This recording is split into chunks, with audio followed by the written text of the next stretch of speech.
Nuclear missile ready.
Nuclear missile ready.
Nuclear missile ready.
Hello. Well, that's a weird one. The time, for some reason, reset back to an hour there. It's not gonna happen. That's not how we do things. Supposed to just say, alright, we're about to go live, but... that's a weird one. I was kind of slow with it anyway. You know what? Huh. Ah, interesting. Oh, well, anyway. Anyway, it doesn't matter too much. We're just gonna go into today, basically. I hope you're all having a good day so far. We're looking at the Junior Cup from Alpha X again, the championships. This is season 2. It was quite a success previous time, so we decided, you know what, let's just do it again. I feel like I should put my microphone maybe a little bit closer here, help things out a little bit. Thank you very much, Sniper. One of the most valiant Alpha Axes that we have available to us, Mr. Sniper himself. Always there cheering people on. Very nice. Always nice to see you, buddy. Anyway, we're going to be jumping into game number 1 pretty soon between Ghosty and Optimistic. After that, we will be having Wannabe Björn versus Mertillo. And yeah, that means that we're going to have a ZVT and then a... Wait, no, sorry. ZVP followed by a TVT. And then, who knows what else. Some other stuff is going to happen. Well, we will be having winners interviews as well again. So whoever the two people will be who advance will be interviewed as well. And we'll try to get them, get as much information from them as possible. So already get your drawing pens out there, maybe a little bit of paper too, so you can write down questions, or just some digital form. Notepad could work as well, and you should be A-okay. Other than that, yeah, hope you are strapped in for some, you know what, really young people that could beat most people that are probably gonna be watching this. On the one hand, it might strike some fear in your self-respect, and on the other hand, it might just, you know what, give you some hope and good belief for the upcoming seasons of StarCraft 2, and you know what, seeing just the younger generations enjoying the same game as some of the older generations, it's just always great to see, right? It really kind of validates the game in a way that, you know what, it's still really good. It's still one of the probably better games out there on the market, and At least in a competitive sense, right? Truly. I don't think we'll find a lot of people disagreeing with that statement here. Anyway, hope you're all having a good time. There is a 90-second delay. Pascal is excited. Yes, I am as well. There you see the 90-second delay coming in a little bit here. You know, just to be sure. And yeah, I hope you're all strapped in. Today we are going to be watching the German Ghosty, the Italian Mirtillo, the UK Optimistic, and the Terran play from Belarus, Wannabe Björn. Should be a good one. Should be a good night for StarCraft 2 indeed. I'm not completely sure why we are still waiting. It looks like Ghosty is already here. I do believe that he is on a different name though, so we'll have to wait and see if he actually will change or not. Let me just inquire this.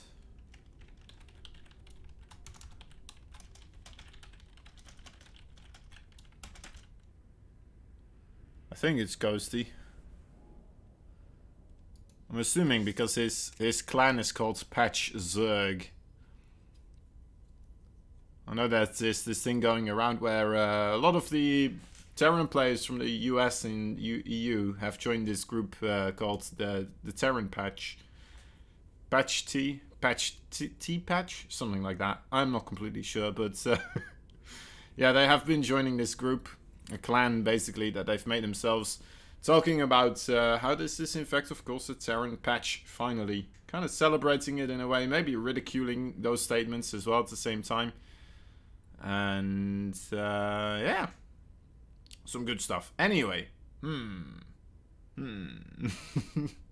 Hope we do get things started very quickly. Guys, thank you all for joining us here today. You know, it's kind of late, I believe, for anyone from the US. If there is anyone from the US watching right now, I don't think you should. Maybe it's very early in the morning, actually, come to think about it. Could be. My knowledge of time zones is too lackluster to really make a statement about that. Other than that, you know what, it might be actually, because if it now is around 1 o'clock in Asia, right, Korea time and stuff like that, should be around 1, maybe 2 a.m. That would mean that America might just actually be in a really good time state, so maybe, yeah, it should actually be pretty good. Should be like morning, early afternoon, something like that, I believe. Anyway. It's my random time zone assessment as we are waiting for these guys to get things rolling along. I think we are waiting for one of our players. Twitch Pefo, welcome, buddy. Beautiful Charizard you have over there. Even 3 of them. I don't know if there's a thing for Fusion where you combine 3 Charizards, but a triple-headed Charizard, that would be pretty epic. And I think you have the tools at your disposal, or at least the materials you would need to create a Charizard with 3 necks and 3 heads. Maybe even 6 wings. A 6-winged Charizard. No, that could be pretty cool. If you're into that type of chimera thing, I don't think a lot of stuff has been done with that in Pokemon. It's not Alchemist, or what's it called? Full Metal Alchemist. Oh, there he is. Optimistic joining out as well. Very good, very good. It is early in the morning. There we go. Sniper is Kozen. Yeah, it's me. It's me. I didn't really I guess communicate it that much. I should be the caster for these events, so I hope you are enjoying my company. Otherwise, might be difficult. You might have to mute the stream here and there a couple of times. Oh, but we'll see. Anyway, they're doing the vetoing process right now. Of course, this is a GSL format of a tournament, so we're gonna be having a best of 3 between these 2 players right here, Ghosty and Optimistic. After that, we will have a best of 3 between Wannabe Bjorn and Mirtillo, as I was saying. Then the 2 winners of those matches are going to be facing each other. Whoever wins that match will be moving on. And then we will have to lose a match, of course. The 2 losers of the first 2 matches will be fighting against one another. You guys all know GSI. I don't have to explain this, do I? No.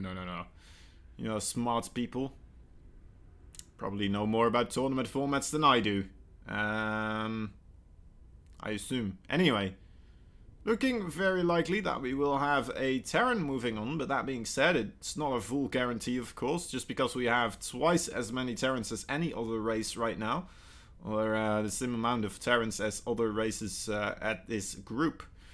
Doesn't necessarily mean, of course, that that will be the people that move onwards. Hydra Charizard, yeah, man, that's right. If I am in Europe, but I have family in the US. Ah, alright. Yeah, that explains it then. It's 10-8p. Wait, what? EST? Is it 8 past 1? I think that must be it, right? So it would be 0108. Man, people being lazy with that type of stuff, typing that. I'm not quite sure, Sniper. I'm not quite sure if it's worth it. It's 2 symbols, isn't it? It's the 2 dots. Or another O in front of the 1. That could help too, maybe, perhaps. I don't know for sure. Alright. Let's take a look at what they actually picked. A, B, B, A, A, B, C. Pick A, Ghosty, Ephemeron. It looks like we had a map hosted that was actually vetoed. So wait, what? Oh no, actually, never mind. I'm confused. Apparently, looks like we're all good to go. Ephemeron will be our first game here, or our first match, our first map on the menu. Looks like we will have to do a little bit of quick adjusting of the character thingamajig. You know what? I'm gonna hop into this screen real quick right now already. Usually I don't do it that quickly, but you know what? We can do it right now. I think it should be the red name here. Let me quickly change this to Ghosty. There we go. We will have need for this pretty soon.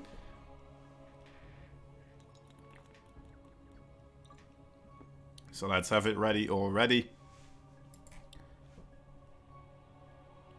Bum bum bum bum bum bum. Look at that. Beautifully done. Oh wait, actually, no, there's one thing we need to adjust here. And that is add a bunch of space bars behind it so that it... There we go. Okay, perfect. Perfect, kind of, in a way. Alright. Good enough. Good enough. That's the way to describe this. Alright.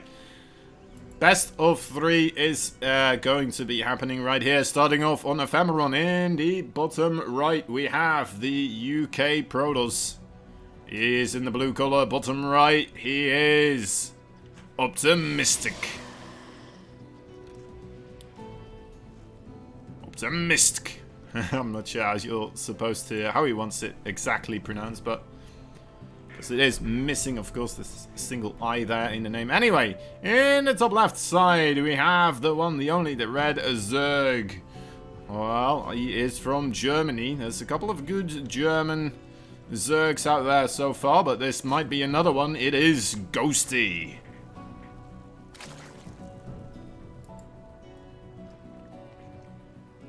Okay, and looking at this so far, there is a forge on the way quite early on. I'm not sure if Optimistic is actually planning to do anything kind of evil here, just right from the get-go. We're not seeing any pylons being put down yet. Oh, never mind. I take that back. There it is, the first pylon immediately being thrown down. We're going to be seeing more stuff being warped in rather quickly here. Does he get the full block off like this? Is this actually a full block? It might be. Cancelling one of them, and For a re-wall off here with another pylon right there. Only a single cannon so far. Rebuilding this side of the wall each time so he can actually cancel it and get that probe out of there as well still. Spine Crawler's gonna be put down as soon as he can. Looks like he might be able to get those out in time. And since there's only 2 cannons invested in there's even a pylon behind here. I'm not sure if that pylon is completely necessary, to be fair, but I suppose if this pylon did fall, then there were 2 more pylons, at least. He knows about all the other ones as well. Unless he kills one of them, I suppose. Now he needs to wait for these Spine Crawlers to finish so he can kind of have a buffer time for those Zerglings to get on top of there. The Queen is not going to get done in time. There's no Queen in the main base either because of all these Spine Crawlers that did get created. Right, out they go, marching in here. Oh, the Link's not moving towards the right location in time. Making things rather difficult for themselves, but it looks like there is enough Zerglings here to help out with the DPS, killing those cannons and killing all of this aggression now. Let's take a look at the overall lost counts. It's quite a lot of money spent there by Optimistic to create those pylons and those cannons. But on the other side, I mean, it did force out a lot of links, right, instead of drones. So we are seeing at least 11, 5 have been lost, so that's 16. That would be 8 workers. Well, I guess like you would make 4 links anyway, right? So, it's a good 6 extra workers that didn't get created here, something like that. And then also the 3 Spine Crawlers here. Putting one in the main base, that's rather nice actually. Just prepping it for the later parts of the game, or even when there's some adept pressure perhaps coming in.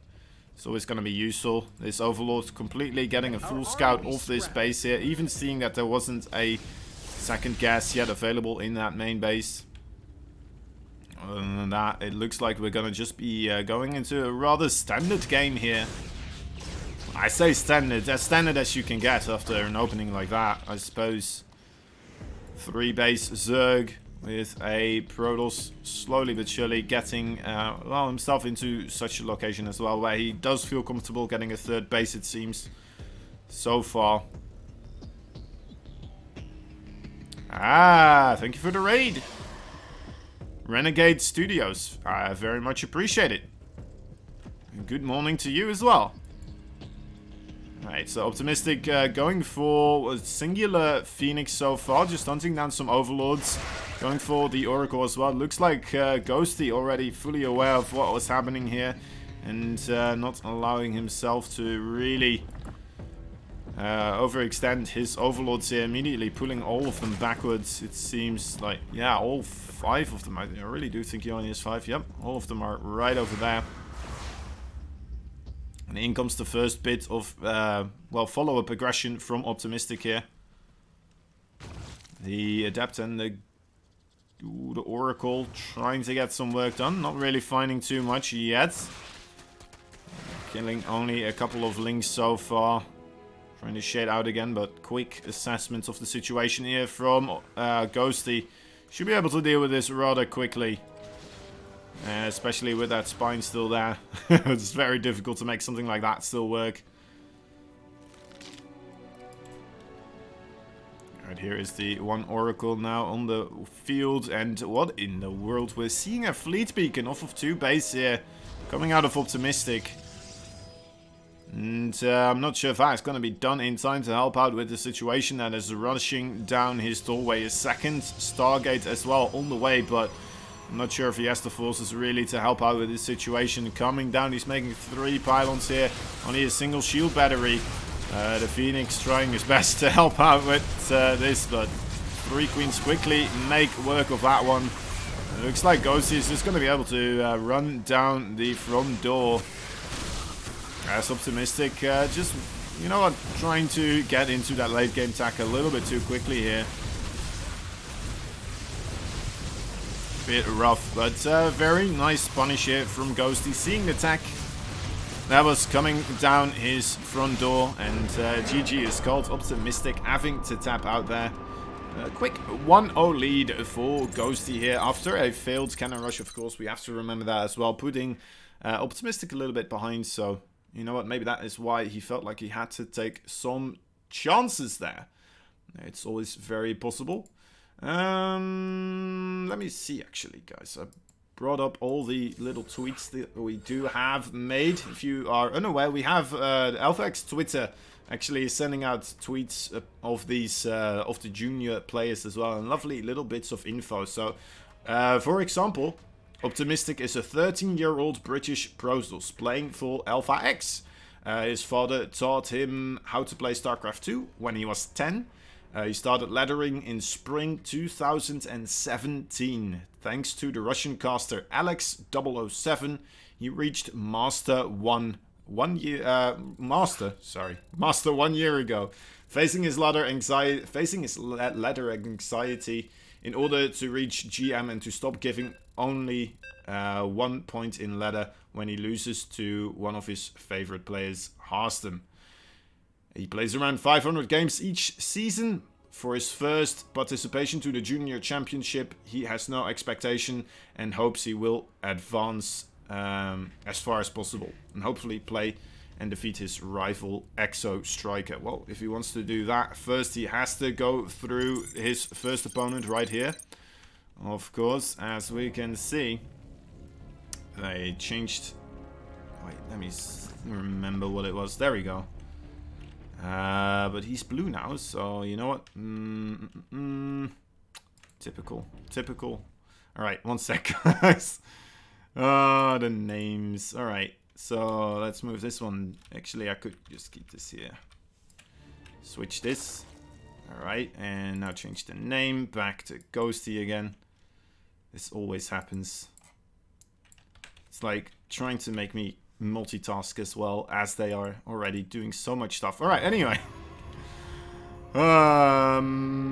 Okay, yeah, we're good. It looks like we have things settled here, at least I do. In the top left side, we have the red Protoss player. He is Optimistic.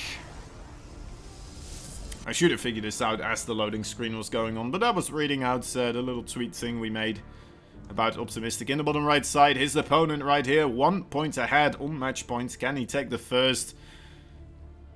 Well, first victory here. Let's see if this Zerg aggression works out. He is Ghosty. So yeah, our fellow Alpha X player, can he make something happen here? He knows about the aggression coming his way. He put down a second gateway here. I'm not sure if this is a full wall. I don't think it actually is. It looks like there is still a little gap there. The Zealot should be out in time, and he should be able to keep things safe as long as the Zealot doesn't get surrounded. He should be okay. Oh, my dear lord. Well, that's a full surround right there. It's not the greatest of starts, and now the pylons are in trouble. May it actually go down here. GG is called, my dear lord. Ghosty on a tear right here. Taking out Optimistic 2-0. Very rough. Very rough here for our Alpha X Protoss. Rough start. Doesn't mean he's out of it completely yet, though. He still has a chance, of course, in the loser bracket, or well, the loser match. And afterwards he can go into the deciding match as well if he manages to win that one. We'll have to wait and see. But first we're going to be watching Wannabe Beyond versus Murtillo. Sorry about that. So, you know, it's only fair. Let's also talk about Ghosty. Ghosty, the winner of the first Alpha X Younglings tourney, has been improving a lot lately. He was born in Germany 13 years ago, so he's only 13 years of age. He started playing at the age of 7, thanks to his dad. Again, the dads of today really helping out those young ones playing the StarCraft 2, it seems. 2 years ago, he switched from Terran to Zerg, reached Master 6 months later. And GM actually 1 year after that. So 6 months ago he started playing in tournaments in order to follow the path of his favorite player, Cyril. He led us 3 hours every day and watches a lot of streams. Keeping his crown this season in Junior Championship will be difficult. because there's of course a lot of strong new players, and well, he will try his best. He will try his best to represent the Swarm and succeed. That's what it says. All right. Anyway, it's gonna be interesting to see whether or not he manages to do that one. That was a very, very quick series here, guys. I hope that is not telling for how the rest will go.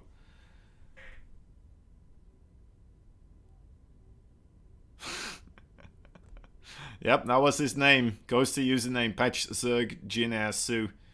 Maturino. Okay, guys, do remember that we have... actually, I think we forgot to make a Maturino. So we don't have a Maturino, but we do have a Patreon for this one, guys. Patreon, absolutely. If you want to support this tournament, that would be the best way. We would very much appreciate it. Help us get a little bit more stuff going for this type of scene. For the younger players, of course, most of all. And make this a little bit more attractive, perhaps, for some of them. To dedicate a little bit more time. As, you know what, as at that age, you already have so much stuff that you do have to take care of course, as well. Such as just, you know, school, the things your parents make you do. If it isn't StarCraft 2, you know, if you don't have a cool dad, like some players here.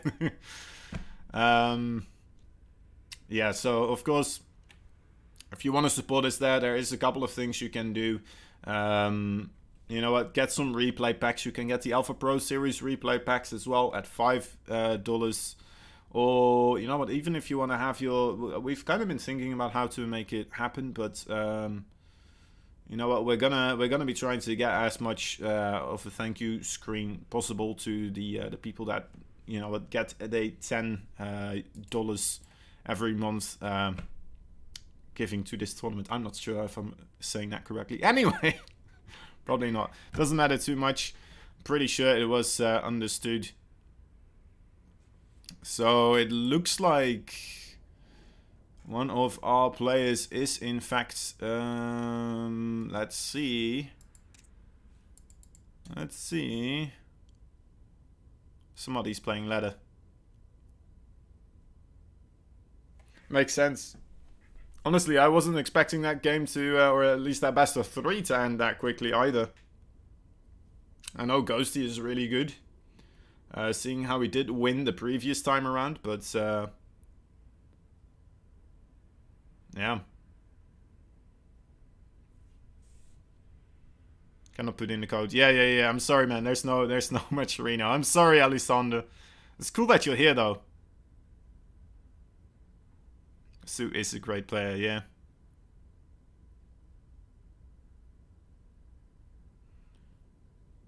You can put it in the pylon show. That's pretty cool. That would be pretty cool. I'm jealous, man. Anyway. Yeah, let's just wait for this next best of 3 to take place. Wannabe Beyond and Murtillo. A Italian and a player from Belarus. 2 young players as well. Let me just grab those sheets here.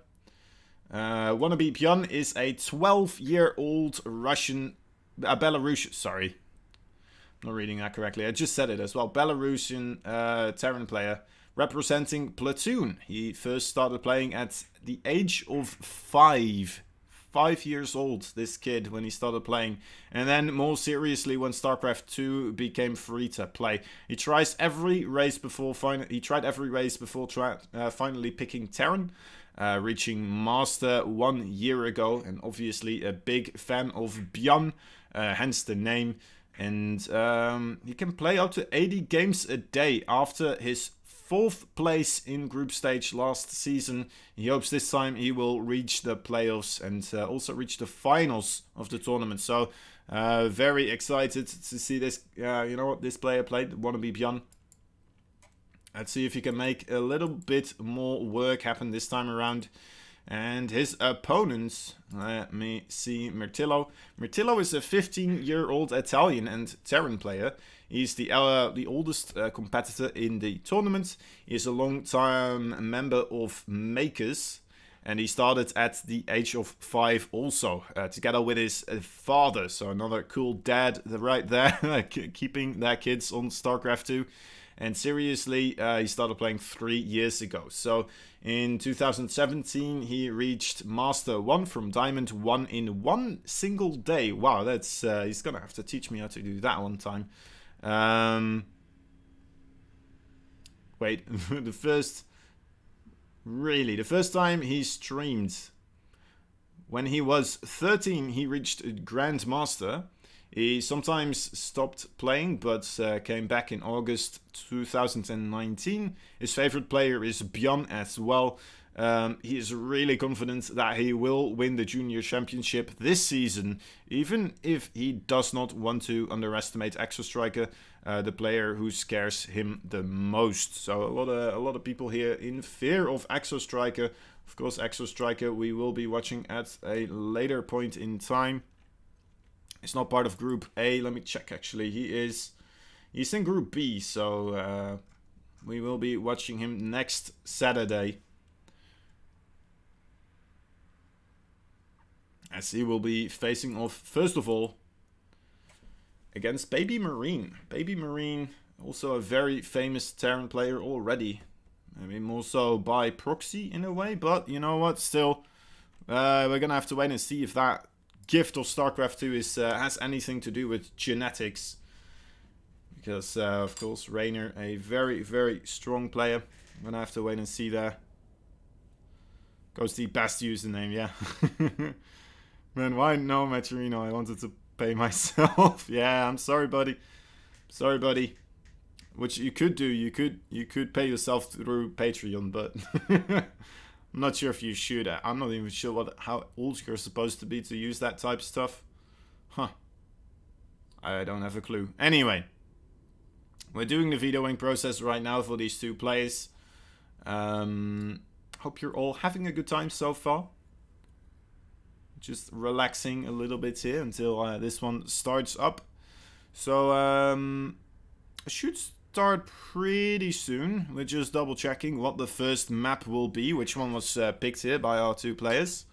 And then we will hop right into it. Alright.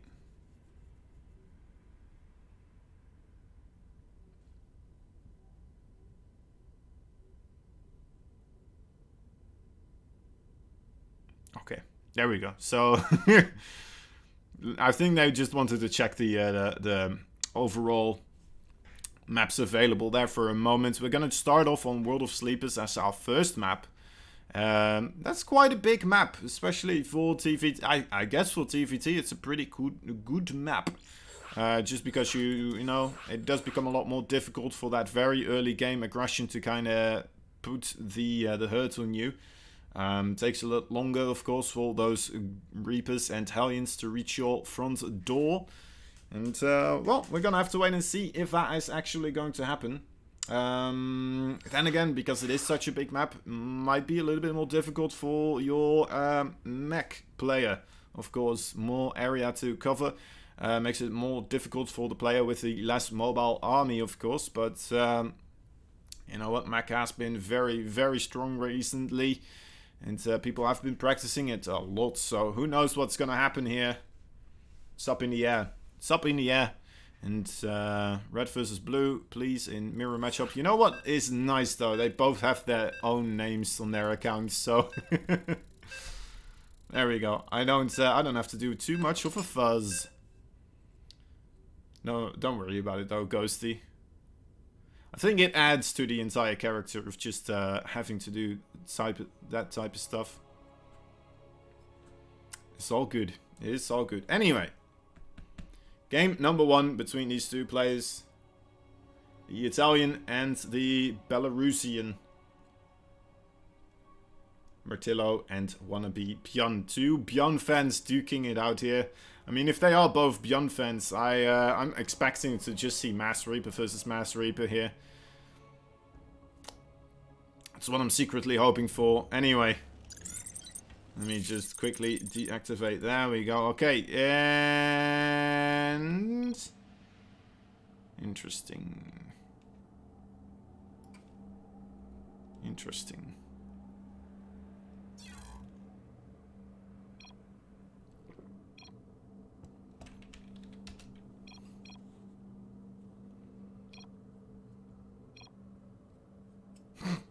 Oh my god. Oh, Miguel is heartless. I don't know if you guys watched the Pro series that we did today, or at least Creighton Olsen casted today on our Afrika TV channel. It was very unfortunate, but yeah, Mule had a little bit of lag issue, and it's very difficult. Just to put it out there, any of you who win a StarCraft 2 tournament, please send me a link to the Liquipedia and a picture I can use on the Pylon Show Discord or Twitter. All I had to use in last week's show notes for Ghosty was a chibi. Yeah, makes sense. I think that's all we had to use as well, which is why we had it, you know. I can kind of understand, you know, why you're not asking. How old is he again? Wasn't he like 13? 13-year-olds? Let me double check that. Yeah, 13. I can kind of get why you wouldn't be going around on the internet asking 13-year-olds for their for their pictures.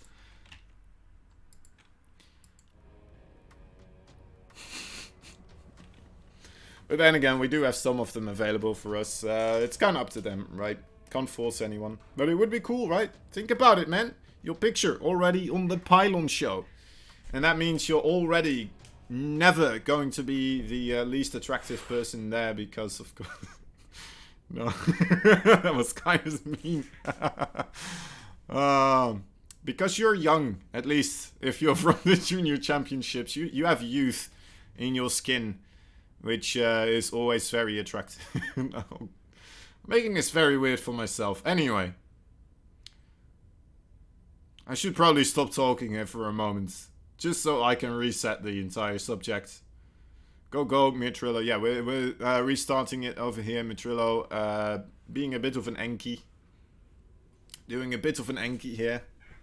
I hope he's not watching. I'm sorry, Enki, if you are. He isn't, right? Is he? Is he? Didn't we have him casting as well? Oh, no, we don't, actually. Okay. Alright, anyway. Trying to not say anything. It was a cute chibi. Yeah, alright. That's all that matters, right? That's all that matters. Just use one of those Discord profiles when people don't have their, like, the big snout. I don't even know what it is. Is it a cassette tape? It could be. World of Sleepers. Alright, here we go. Second chances all around.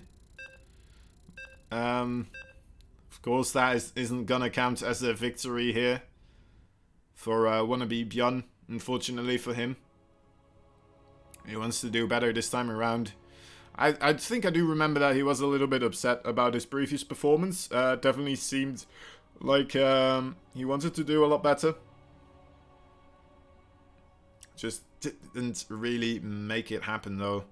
Anyway. Here he is again. Getting another opportunity in this month's Alpha X Junior Championships. Alright. Alright, here we go. And the top right side. It looks like things are heading off to a good start. We have Makers, Terran player in the red. Mirtillo. The Italian Terran player.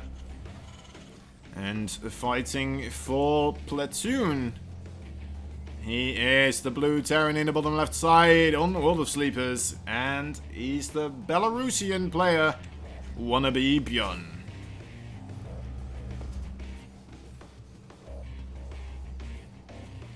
Yeah, you know what? I was saying that it takes a lot longer for your Reapers to be on the other side of the map. But, I mean, if you put them over here, it becomes a lot easier, of course. It becomes a lot easier. And that's what we're seeing right now.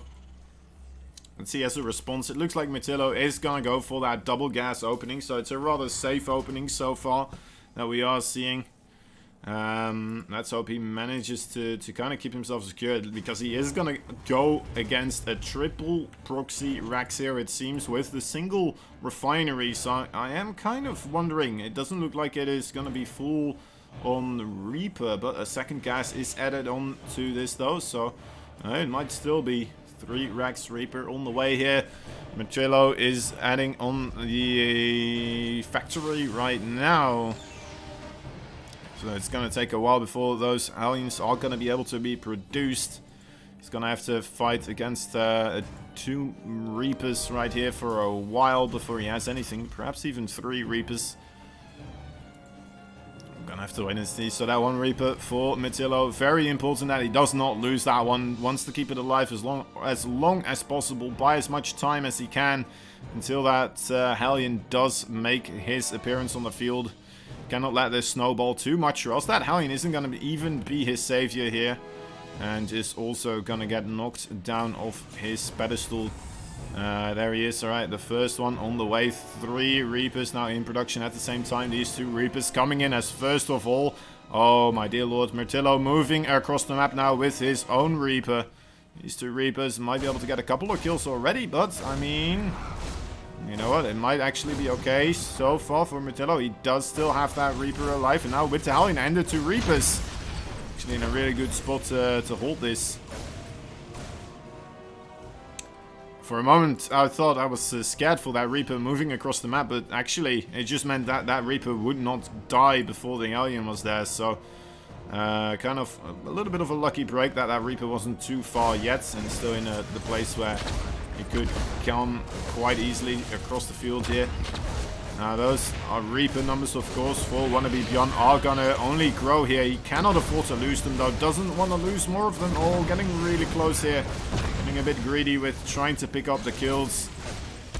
Letting himself get shot out a little bit too much by that Hellion here.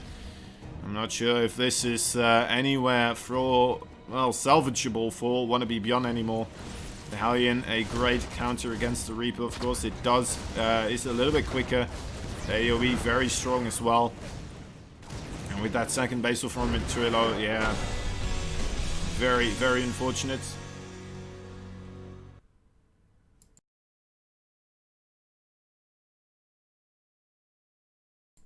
Alright. Alright, no, it's Nash. It is actually, that was the second game. The second game so far, the second series already. So this was the first game between these 2 players. But the second match, the first match was won by Ghosty. A clean sweep, 2-0. 2-0 to nada. Nothing. Optimistic. Not having the greatest time there. Definitely has some way to go to redeem himself here. Gonna have to wait and see if that actually happens, of course. So we're waiting for the next lobby, which will be Ephemeron. A tinier map, shorter walk distance overall. Again, a great map for mech. This is, I guess, a lot of maps are great for mech if you are a Terran. But Ephemeron, I feel like specifically just because of the tiny choke points, a lot of ramp areas, of course, and yeah, just overall, it seems kind of nice to rotate around with your mech army on this map. On the same side, though, the same side of the cone, rotating around, very nice for your bioforces. As long as you manage to avoid engaging on those tiny bridges, you should still be able to make something happen here. Which is, honestly, always my dream scenario in a way in a TVT. A close match between a bio and a mech player. It always adds a little bit of excitement. It kind of really is like you're seeing 2 different races play against one another, right? It's not just a mirror matchup where 2 people have the exact same thing. Not that that isn't fun to watch, of course, but just the overall excitement for me adds a little bit. Playing TVT though, oh my dear Lord, that is one stressful situation. For me at least. It's not my favorite, that's for sure. At any second I realize that I can be walking into a tank line and just immediately get everything vaporized. I suppose that's true for most matchups though. Anyway. Here we go. First game in the pocket already for this red Terran in the top left side. The Italian for Team Makers. He is Murtillo. In the bottom right, we have the blue Terran player from Belarus. Wants to perform better this time around. Can he actually do it? Let's take a look and see. He is wannabe Bjorn.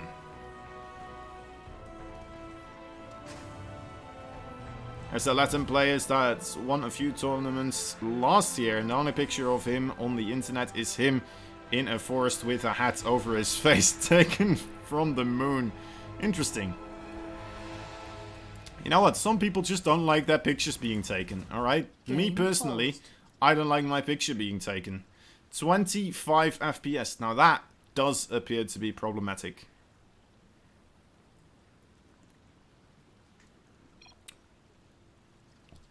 But yeah, I can sympathize though. Like, I don't like my picture being taken that much either. That being said, I'm getting like, what is it? Probably 30 pictures a second or something like that being taken by my webcam now as I am streaming, so it's hard to complain. Anyway, wannabe Bjorn trying to mind game his opponent here by putting the barracks in his own natural base. Murtillo is checking for proxies, but he's not doing it just yet in his opponent's base, just checking his side of the map. But it looks like he will be going across here and get the scout that there's no barracks right here. Maybe potentially causing him to overreact a little bit, but wannabe Bjorn actually also already going for the double gas here. Murtillo, the singular gas so far. So he is going to go for that quick expo here either way. Although he might change his mind now that he doesn't see a barracks in the main base of wannabe Bjorn. Wannabe Bjorn, there he is, just making a reactor as well actually, and a factory now. Oh, Murtillo knows he has it figured out though. He realizes what is up. And immediately cancels his previous plans and adds on that quicker command center here. So yeah, overall still Murtillo kind of salvaging that situation, trying to play it safe and then adjusting as soon as he figures out what the actual plan and situation is. So very well played there by Murtillo.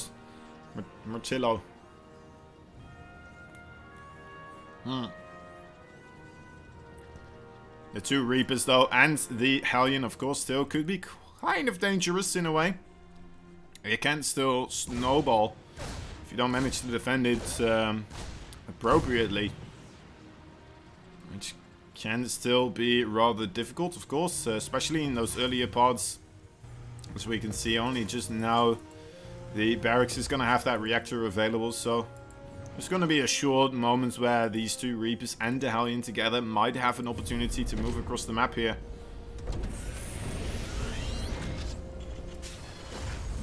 But with the command center on the high ground, two Hellions in production, Murtillo should be okay. In they come. It looks like this is very nicely timed out here. Nothing to fear for a red Terran player here. He's just going to be slightly ahead just because of that earlier command center timing. Although it is on the high ground, whereas wannabe Bjorn's is on the low ground, of course. The Murtillo one is going to get more energy right now. Just overall is going to get a slight advantage because of this, but it's not all done and said just yet. Although it might be. It might be. Still blocking the command center though. I like how he threw down a mule with that command center before flying off actually. That's kind of smart. Really like that in fact. So we can see most likely Murtillo is going to go into a tank bio play here. Changing that barracks into the reactor and now jumping right on top of his containment here. Does he have the forces to make this work though? Oh my dear lord, it looks like he just barely does. 3 Hellions remaining, one with just a small sliver of HP. Are gonna try to cross the map here, but are gonna walk into a fistful of explosive ammo right there from the siege tanks if they do get too close here. Don't think they will. And there we go. Mirtillo actually immediately throwing down a third command center as well. Being kind of a greedy boy. As Wannabe Beyond is in fact looking like he will be going for that mech play here. So far, adding another factory. Having the 2 extra gas on his natural. Those are all signs, and if we take a look, Mirtillo is not fully aware yet what he is up against. So yeah, this is actually a very nice situation for me and you as viewers overall. And we're going to be seeing which one of these 2 styles is going to be superior. The superior mech overall, or the mobility of the bioforces with the, well, capability of expanding a lot quicker, of course. Yes, it is much harder for the mech player to move out across the map without taking too much damage in counterattacks.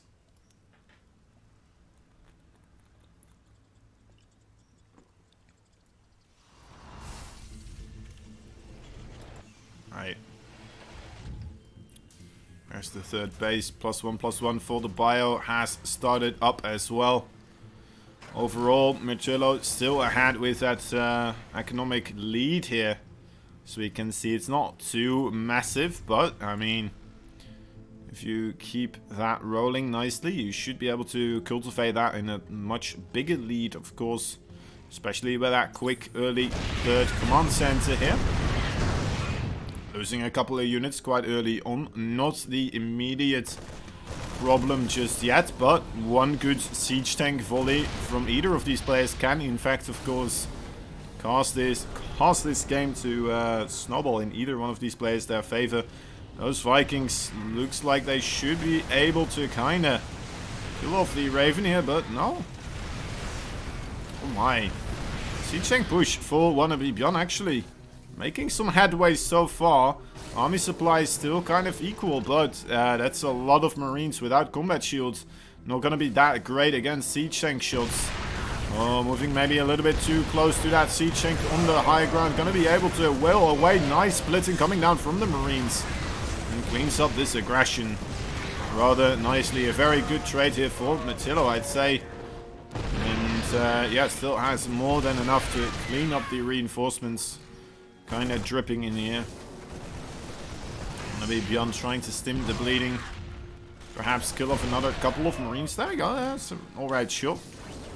But definitely has to start thinking about getting his own third base here as soon as possible. Because it doesn't look like he will be able to get any work done across the map here.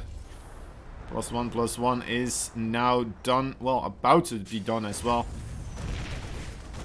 This is a bit too carried away here from these blue forces, trying to get some work done here.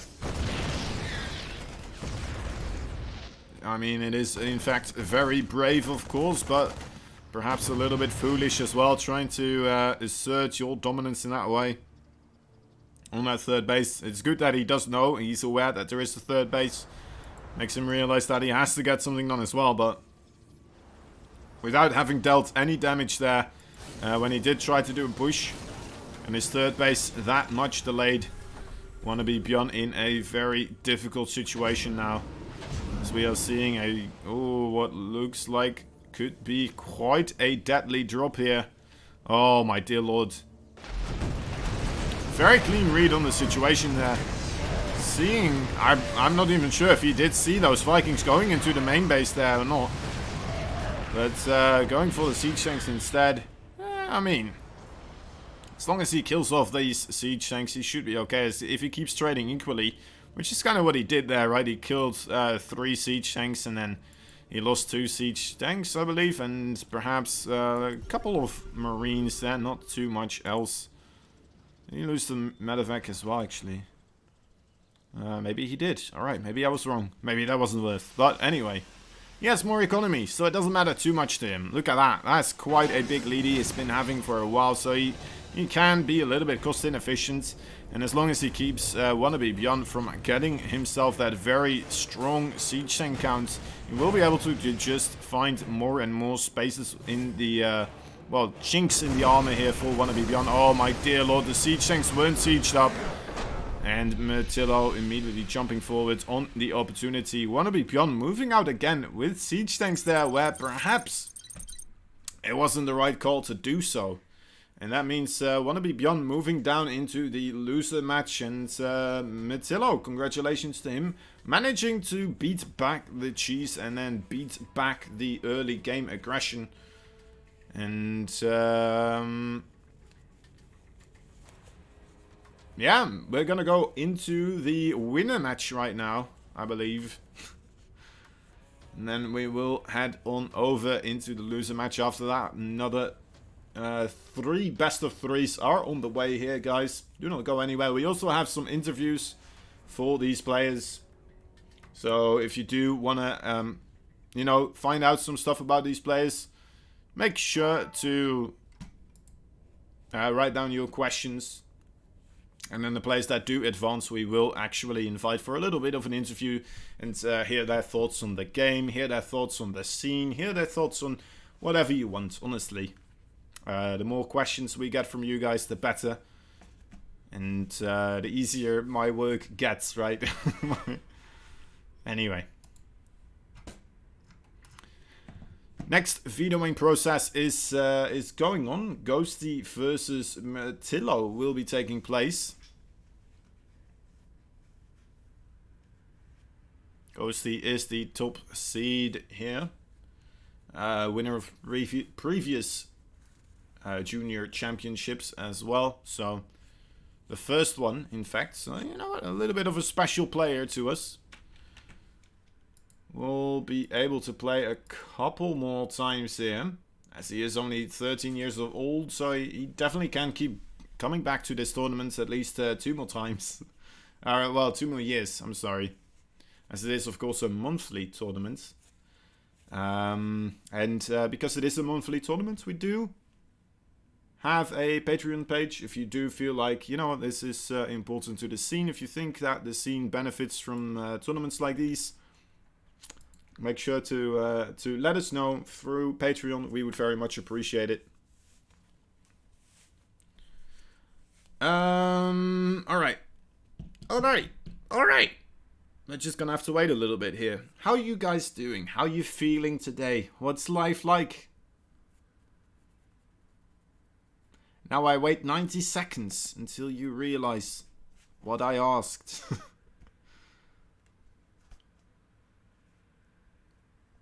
Just gonna have to wait a bit. Anyway, it's really cool seeing people in the chat as well. Alisson, that's pretty cool that he's here as well.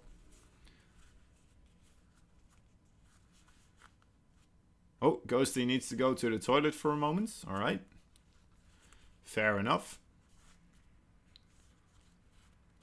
Let's see, he's still on his China Su account as well, so he's keeping things difficult for me.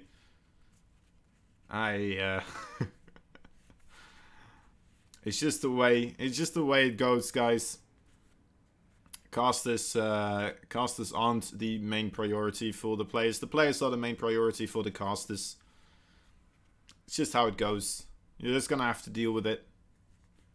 Maybe the big events can talk to the players and then be like, yo, you gotta get on your main account, man. What are you doing? Nobody knows who you are. But we can be kind of easy going. Don't have to be as professional. Don't have to be as uptight with tournaments like these, the online cups. Hope you're all having a good time. You're watching the Alpha X Junior Championships Season 2. It's a tournament. Basically, it's the GSL style, and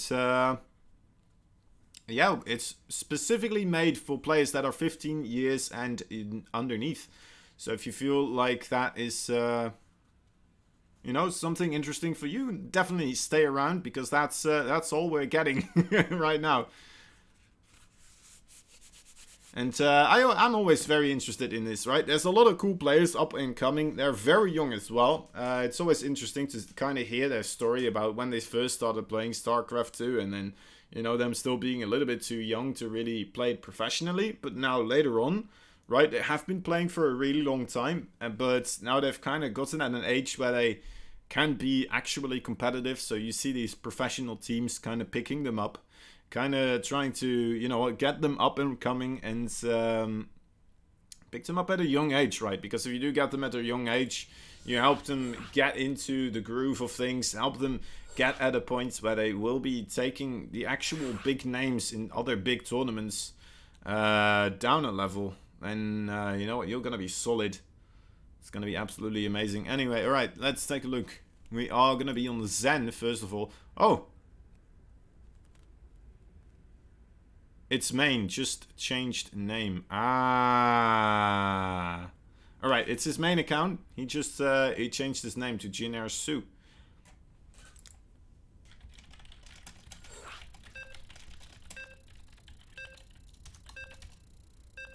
Let's see if he actually wants me to still change it to Ghosty. Yeah, okay. Alright. Still wants to be known as Ghosty, but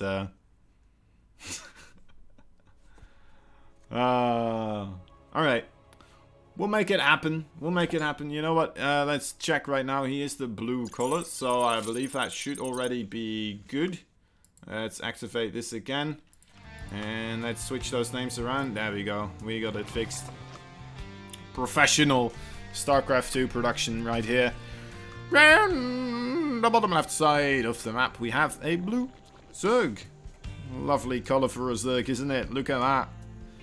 Really lovely, especially with the orange on the drones there as well. I'm not sure, is that a skin for the drones? Oh, well, anyway. He is Ghosty, the German Zerg, only 13 years old. In the top right, we have the red Terran player from Team Makers. He is the Italian. He is Mirtillo.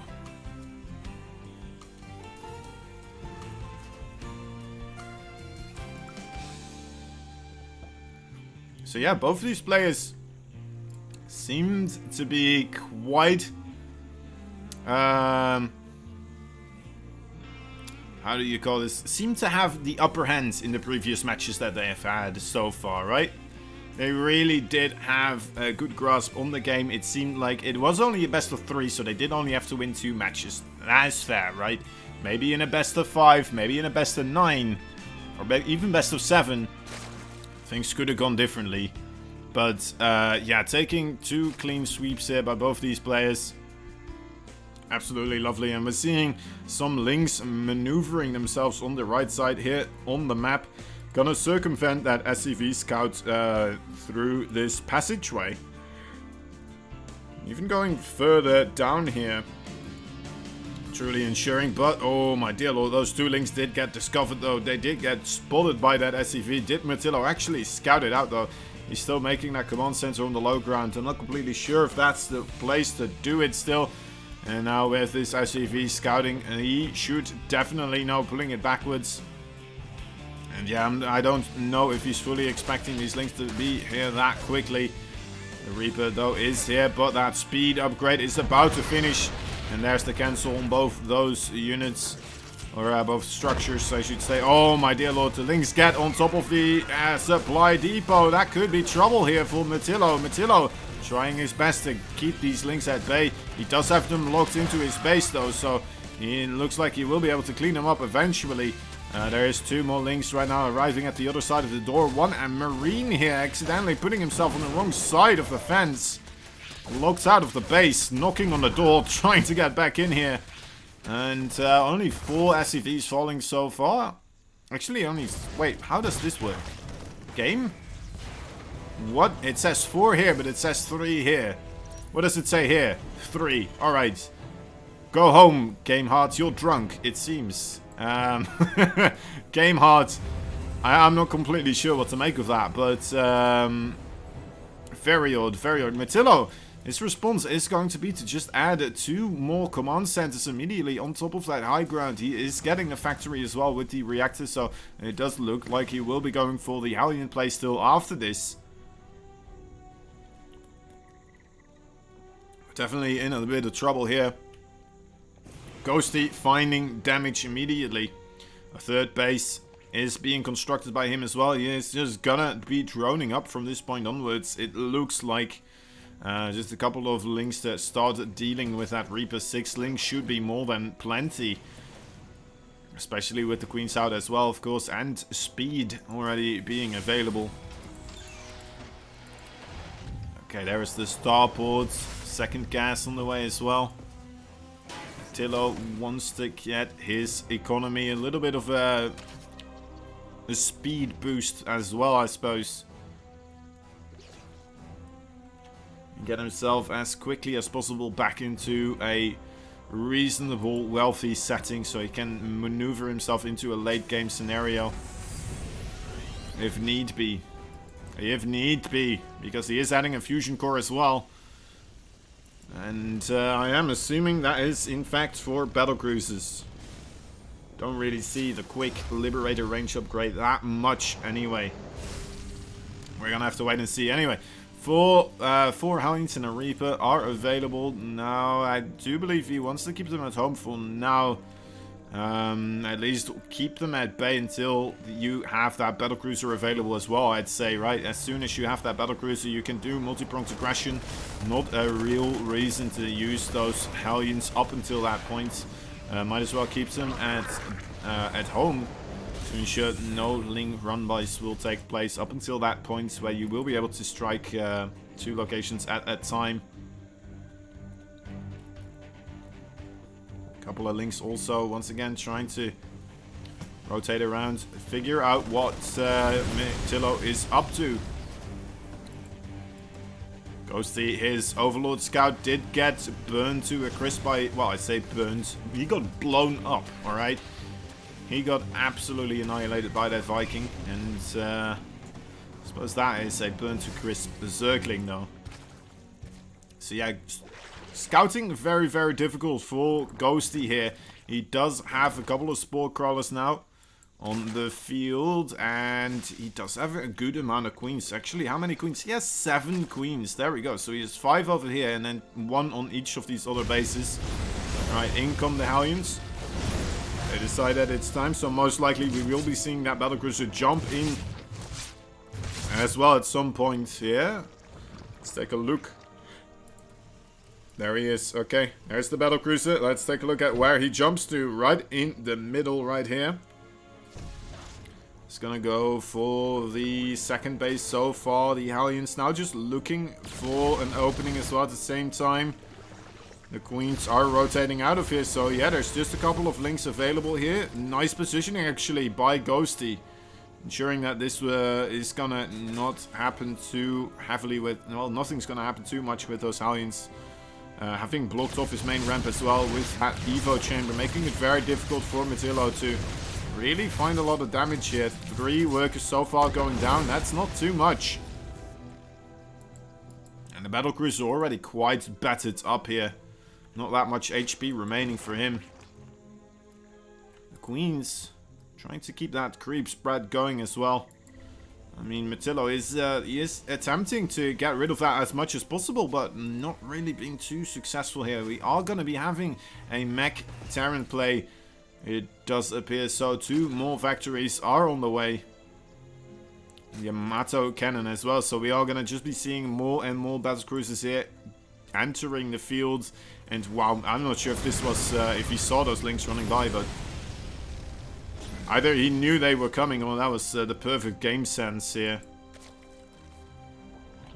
I believe that one battlecruiser did jump backwards. Yeah, right. So waited for his teleportation to come back on, well, online, and jumping back as quickly as possible. Didn't really repair it though, so that might be a slight mistake here. Sending it after that Overseer, but letting the Overseer go here as well. Just tiny things not really working for Matillo right now. It might be nerves. I mean, nerves are gonna be an enormous part of the battle here as well for these young players, right? It's something that you cannot overlook too much. Those players that we usually watch online, they've been playing so long, they've been playing so many tournaments, they don't even feel it anymore that much, I suppose. Maybe a little bit, right? But they have gotten used to it. These players, this is some of their first tournaments. I'm not sure if this is going to be, well, that much of a relaxation period for them. A couple of works do go down, but nothing too much. And, I am actually just slight bit adjustments there. Alright. Now repairing those battle cruisers. Let's take a look at the overall workers killed tab. Not that much happened just yet, so it's really up for both of these players still. It's up in the air. Nobody fully knows yet what will happen here. One Viking looking for the overlords, but nothing really looking around in that vicinity. Ghosty kind of going blind here for now. This is an interesting battle mech combined with the battlecruiser play here, it seems so far. I'd love to see a transition starting about now into Thors as well, because those Thors are gonna be detrimental against those Mutalisk that have, well, that are flying into his base right now. That's a lot of Mutalisk actually. That's a lot more than I thought they were. 18 Mutalisk right here, right on top of the SCV line, and they need to stay on top of those battlecruisers. The battlecruisers now, after teleporting inwards, Yamato canning the Mutalisk. I'm not even sure if you want to. It feels like you just have to get on top of them as quickly as possible here. I suppose it's still preferable than not being able to kill any of them. They are so nimble, they are so quick. 21 SCVs do go down. 55 workers remaining here for Matillo.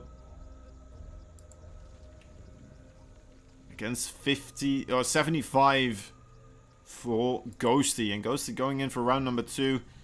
As nothing again is really here. Although Matillo really well positioning those battlecruisers now already. So he's gonna mitigate and is gonna, well, stop those Mutalisk from rotating around back into the other mineral lines here. So good positioning there by Matillo. Kind of mitigating the damage overall that can be taken here. Surprised that we aren't seeing any Corruptors so far being constructed. I suppose that he did see that there's no more starports on the tech lab here. So I suppose that could be a part of the reason why that happened. Ooh, pretty nice Cyclone lock-ons there. Killing off 2 more of those Mutalisk. But again, overall, the trading for Ghosty seemingly to be pretty good here. Pretty efficient. And now transitioning into, well, something other than the Mutalisk might start to try and get himself into the Brutal attack here, because he does have the Spy already. Still going for the Carapace and ranged attack for the Zerg player. As the battlecruisers now trying to fight off a lot of queens. The Mutalisk again coming on top of those armories here. Oh my dear lord. Look at that surround from the Banelings coming in. This is going to be absolutely horrible. But a quick way out has been found here by Matillo, trying to get away. Needs to just keep running, please. Just keep running. Cannot allow that to explode right on top of your face. But it looks like again another surround has been set up by Ghosty here. Absolutely amazing. Beautiful play there by Ghosty. I don't know how he does that, but you know what? That was quite an absolutely terrifying army movement there by our blue Zerg player. And that was absolutely amazing. Stellar play there by Ghosty. Quick thinking, even killing off an armory in between all of that. So the upgrades for Matillo going to be ever so much delayed here. Even when they already were kind of lacking behind. And Ghosty, yeah, it really does appear like he is putting a lot of hurt here on his opponent. He's adding a second Spire as well. Wait, did he lose the Spire? No, he didn't. So it's still there. But I think a second one, I suppose that he does want to go for the double upgrades. Maybe he does want to keep upgrades going, as he does want to grab himself a graded Spire as well. He is adding in the Corruptors this time around. Even with only 3 battlecruisers out on the field without any more being created here. Perhaps this was also a part of Matilda's plan to try and make Ghosty commit to a lot more Corruptors than he actually did. By seeing that... oh my dear lord. By seeing the Yamato cannons. But, I mean, it doesn't matter too much. Let's see how much damage these Banings can do. Coming in. The SCV is not being pulled just yet. And that's going to be absolutely devastating. Oh my dear lord. 13 workers going down. You know what? I mean, that could have been a lot worse. That could have been a lot worse. So far, I mean, he's still on 70 workers versus 65. Overall, I'd say Matilda's still somehow, some way in this fight. He has a very strong army still as well. I mean, the supply, it tells quite a obvious story. And Ghosty, I really do believe that he has to start thinking about getting himself that later game tech here. He's been able to do quite a bit with the earlier game, but we really want to see those Broodlords, maybe even Swarm Host, perhaps. It's going to be difficult against those battle cruisers, though. Gunbys from either side taking place as well. Just minor damage being dealt. Nothing too crazy taking place here.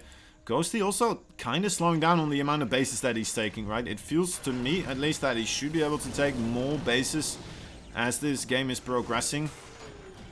And we are kind of arriving at this situation where Matilda is feeling comfortable with moving out on the map. How is Ghosty going to be reacting against this? Is he just going to try to avoid this mech army? He really should. He doesn't have the forces to really deal with it right now. He does not have the tech. Doesn't have the units. The Corruptors might be able to kill off the Vikings though, first of all. Oh my god, he's gonna go in, but that tank line, look at how long that tank line goes for. 10 workers did go down by the Banelings though on the Planetary Fortress here. But yeah, just because he loses this base right here, it would be so easy to just have another base here and then just transfer all those workers to that new base. Which is something we might be missing in this situation. A nice Ling run by though. That is something that is definitely gonna be able to keep him in this game. If anything. 7 Broodlords are on the production tab. Where in the world are they? They are right over here. Well spotted there. Alright.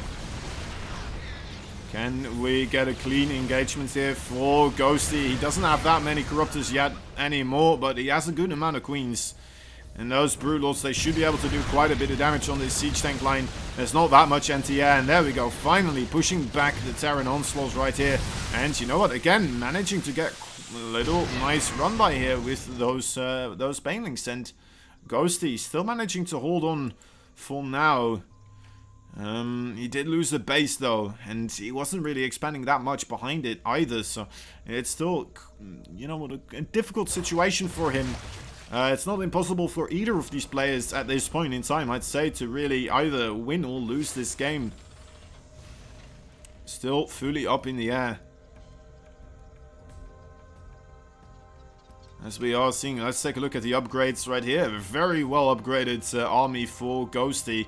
And as we saw, the army for Matilda is quite behind. Only +2/+2. About to finish up here on the 17, almost 18 minute mark. And wow, I'm not even sure. This is a crazy game sense here by Mr. Ghosty.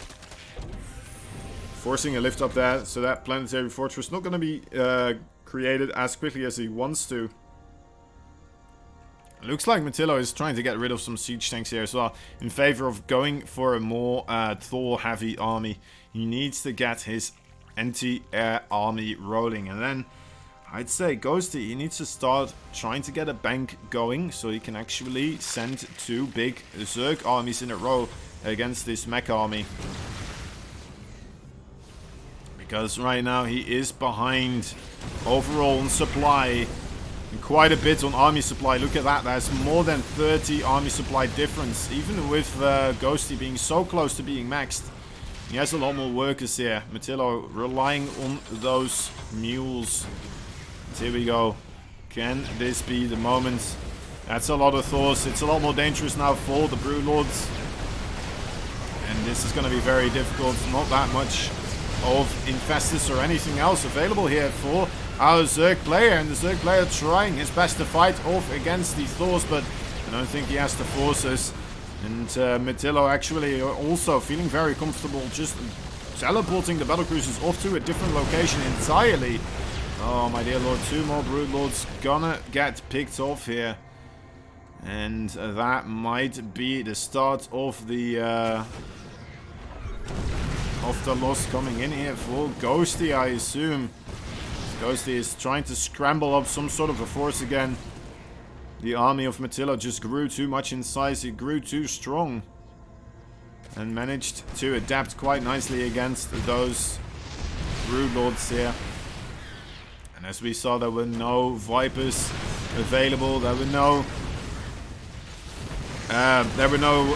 whatchamacallit, Infestus either, with any neural parasite or anything. Just making life very difficult here for Ghosty.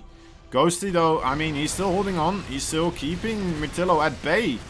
And you gotta commend him for that. Actually, he's trading out rather nicely. But, of course, there is a second army already in production. It's starting to grow in size here.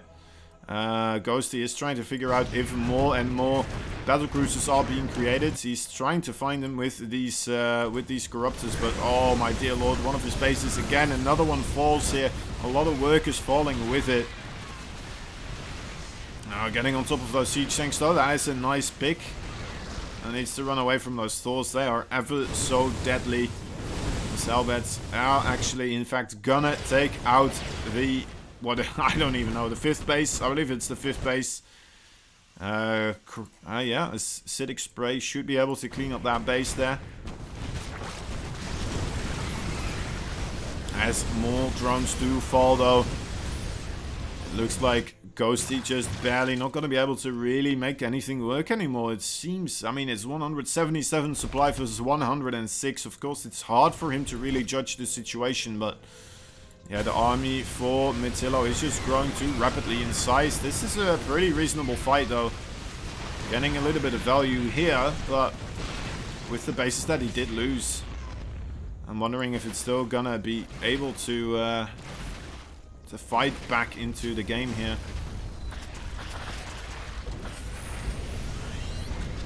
Oh, this always feels a bit awkward, doesn't it? Oh, the bait. Can he land it in time? Can he land it? Oh, he was blocking the landing site there for himself. Metillo losing a orbital there. And I mean, if there's any way for, in this situation, for Ghosty to still make something happen, right?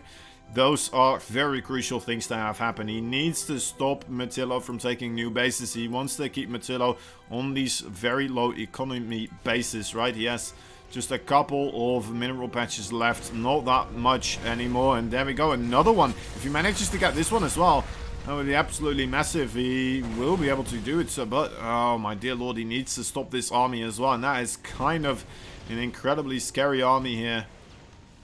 A good amount of Thors. I believe that's like 7 Thors with a siege tank and a hell of a lot of Valiants here to keep those Thors safe from the Zerglings.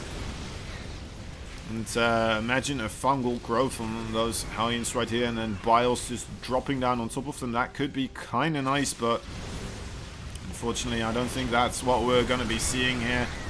I feel like we're just going to be seeing Ghosty slowly but surely losing most of his tech, losing most of these remaining Ro8 and Ravager forces. It's nice that those Corruptors are still managing to get some work done, but yeah, it's too much. GG is called. Well played by Metillo.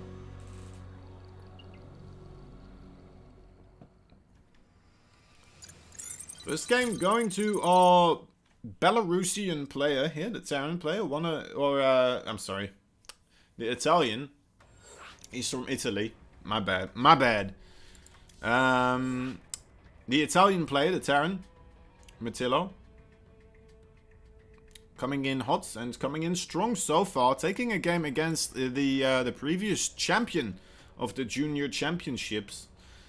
And yeah, Metillo looking very strong right now. I mean, he is, of course, the oldest competitor in the tournament right now. He is 15 years old.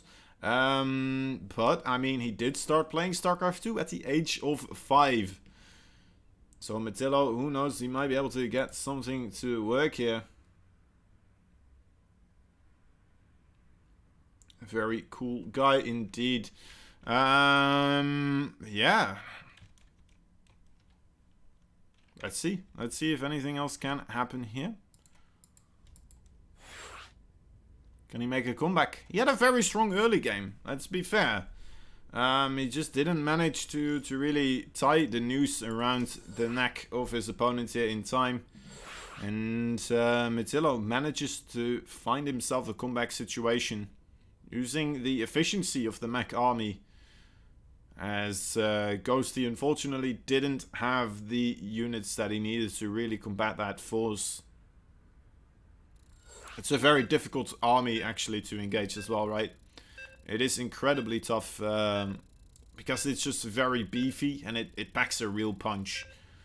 Especially if your opponent has like only 55 workers and still maxed out. I mean, that is 140 something supply just in Thors and siege tanks, hellbats. It's a crazy amount. It's a crazy amount, guys. Alright. Game number 2 between our two players. Here we go. Right now, one game behind. In the bottom right, it is the blue Zerg player. He is our previous champion. Oh, that's a whoopsie. He's Ghosty. Alright, in the top left side, we have a red Terran player. From Italy, he is Matillo. Coming in strong is this one. Speaking kind of brazenly about feeling very confident about taking this one.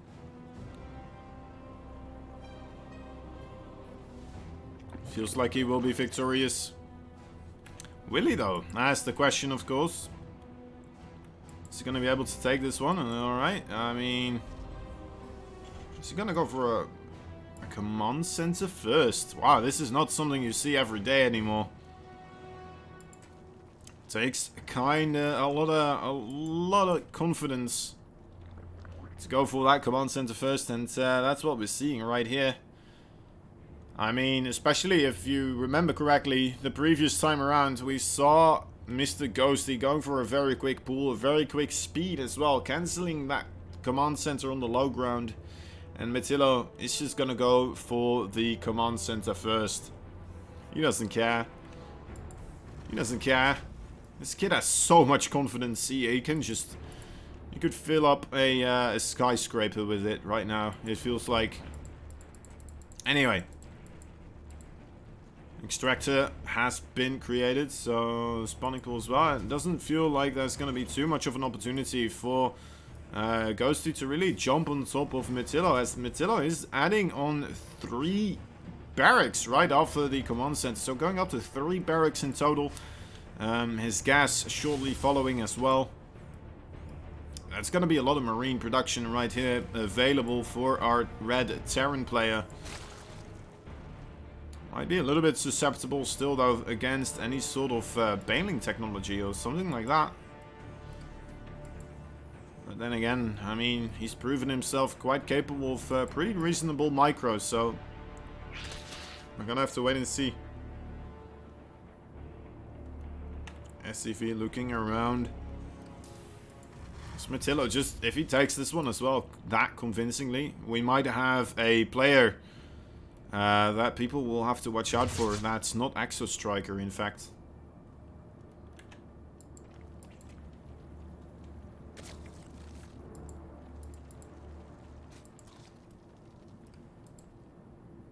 Oh, a Roach Warren on the way. Roach is also very, very good against those Marines, of course. He did see that very quick command center, I believe. He saw the timing of it as well. Tech lab and 2 reactors now being constructed here.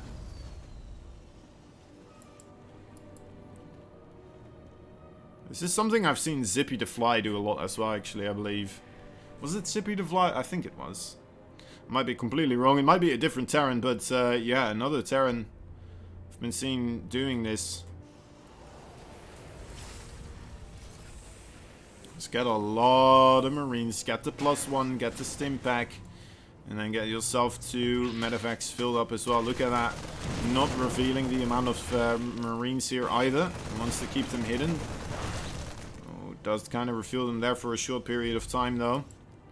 But I don't think that's enough time for Ghosty to really adjust his strategy anyway. He has a lot of roaches, and those roaches, they are gonna pack a mean punch against this amount of Marines.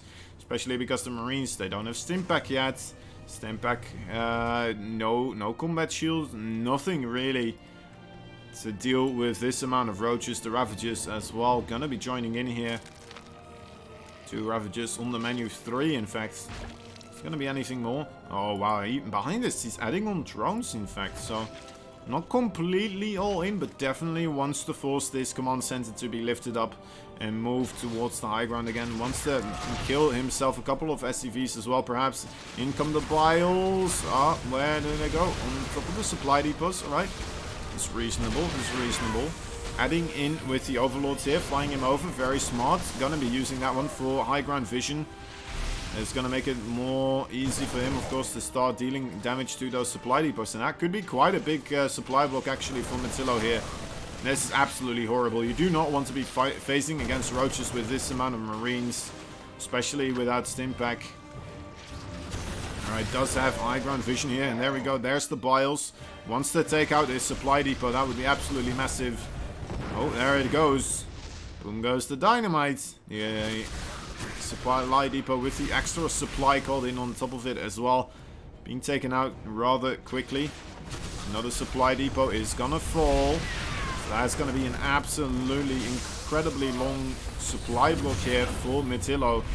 So he's gonna have to move over that barracks as well. He's gonna lose that reactor here. Might even lose the barracks if he's not careful. Needs to send a couple of units to repair this. And the Marines, you know what, I don't think you expect to be facing off against this amount of Marines, but Stim does finally finish up, and he goes for it immediately, jumping on top of all the roaches, manages to clean it up, but what caused that is the question. Look at that, this overall unit lost count, that's a lot more gas here, lost for Ghosty, but he's been mining off of the 3 base here for quite a while, and look at that income difference. 6, well 5 guess guys actually. He didn't get this this one. So yeah, he's on a very healthy economy right now. And he's fully aware that this heavy Marine style is on the field. And he's just gonna keep adding on roaches. Roaches, a tremendous unit against those Marines. And as long as he keeps them kind of at home right now, he can keep this 4th base secure, keep his 3rd base secure. Even his main base, as long as he kind of sticks around in the middle, maybe spread them out a little bit so you can kind of maneuver a little bit quicker from side to side. Doesn't even really have to, it seems, because the Marines decide to attack at the exact location where the roaches are. Have to pick up immediately. Only losing a couple. 3 roaches more than enough to one-shot a SCV here. Are gonna attempt to do a little bit of a run by. Oh, Twitch Patho, thank you for the gifted subs as well. Lucky Dust 42. Very much appreciated. Very much appreciated indeed. Alright, so those 3 roaches do get immediately destroyed, basically. But that 4th base for Ghosty did get destroyed, so he had to put it somewhere else. I don't think it actually did get destroyed, but it got cancelled. So it got cancelled. Not as good as destroyed, but it's still pretty reasonable. That's a lot of roaches actually being created right here. Is Ghosty just planning to do a big attack here? Once again, a big roach attack. I mean, he has +1/+1 almost ready, and the roach speed upgrade as well. Gonna be finishing up at the same time. So let's see if he actually plans to start moving out. I'm not sure if I'm a really big fan of this. I would love to see him just deny Matillo from a 3rd base. I think that might be the easier thing to do. rather than breaking the Terran here. That already has quite a couple of siege tanks as well available for himself. Overlord does see these guys coming in. But yeah, nicely once again defended here by Ghosty. Losing a queen there though, it stifles his production a little bit. Other than that, you know what? Still not that much damage being taken. More roaches, more and more roaches though being created here. Ending up with only 55 workers. So yeah, this is looking more and more likely to be a big roach all-in coming across the map here. That third base is going to be in a little bit of trouble. There's 4 siege tanks available though. And more marauders being created here as well by our Terran player. Although, once again, he is supply blocked. So that is a horrible time to actually be supply blocked here. In come the roaches, in come the ravages. Alright, he did see that third base. The fourth base does get taken out though, but will it matter? Because in a short moment, oh my god, 3 tanks stacked up on top of each other. All biled down with the same biles. That is absolutely terrible here for Matillo. Matillo in a lot of trouble now. Looks like Ghosty may have very well done it with this big attack coming in. Too much for Matillo, more than he had bargained for. But maybe perhaps with a good amount of micro, he's stimming backwards, microing his heart out right now.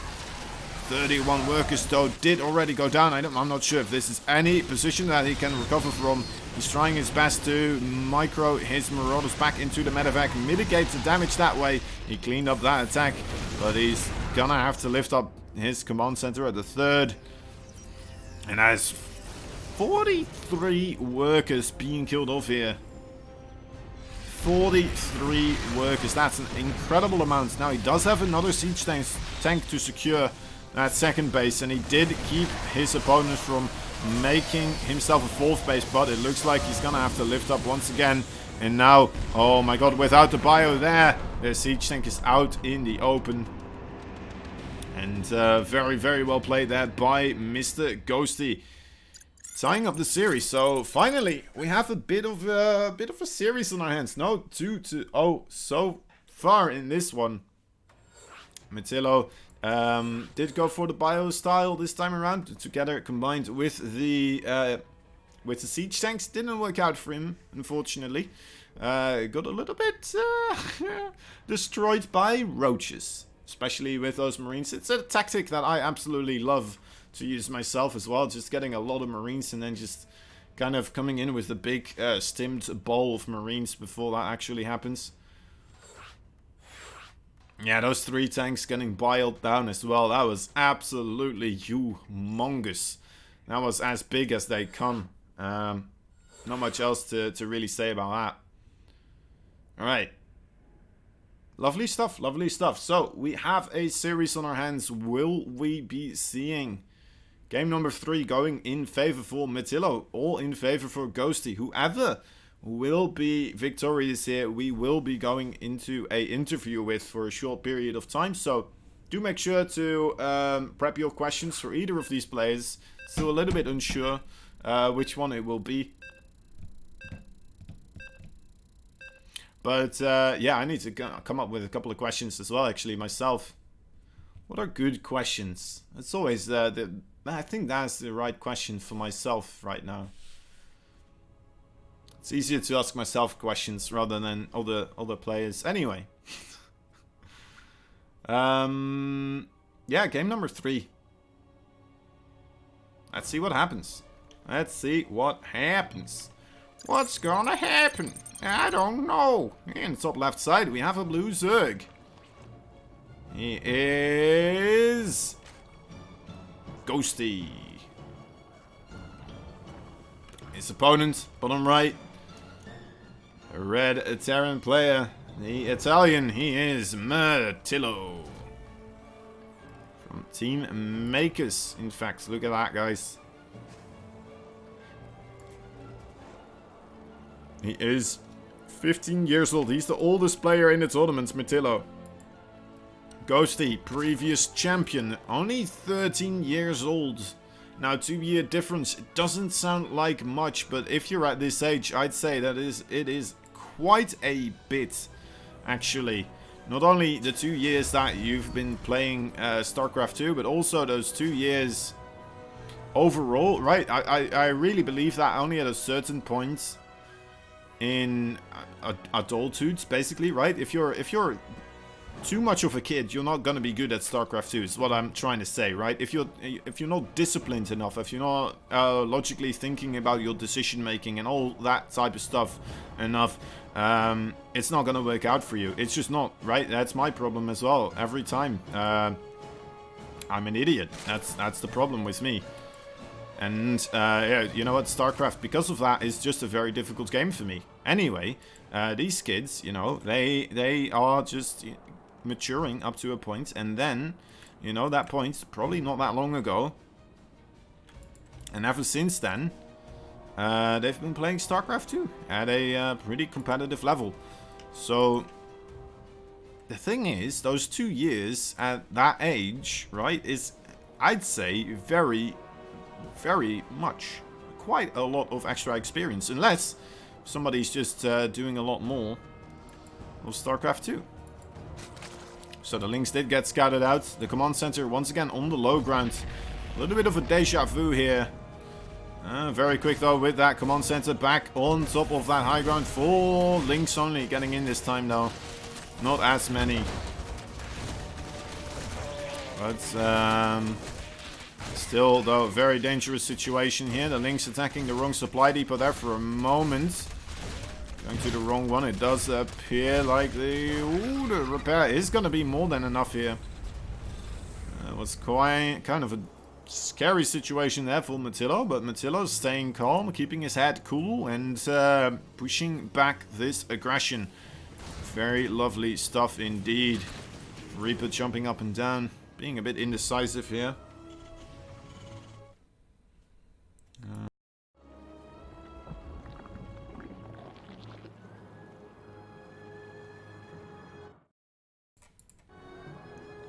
Right, and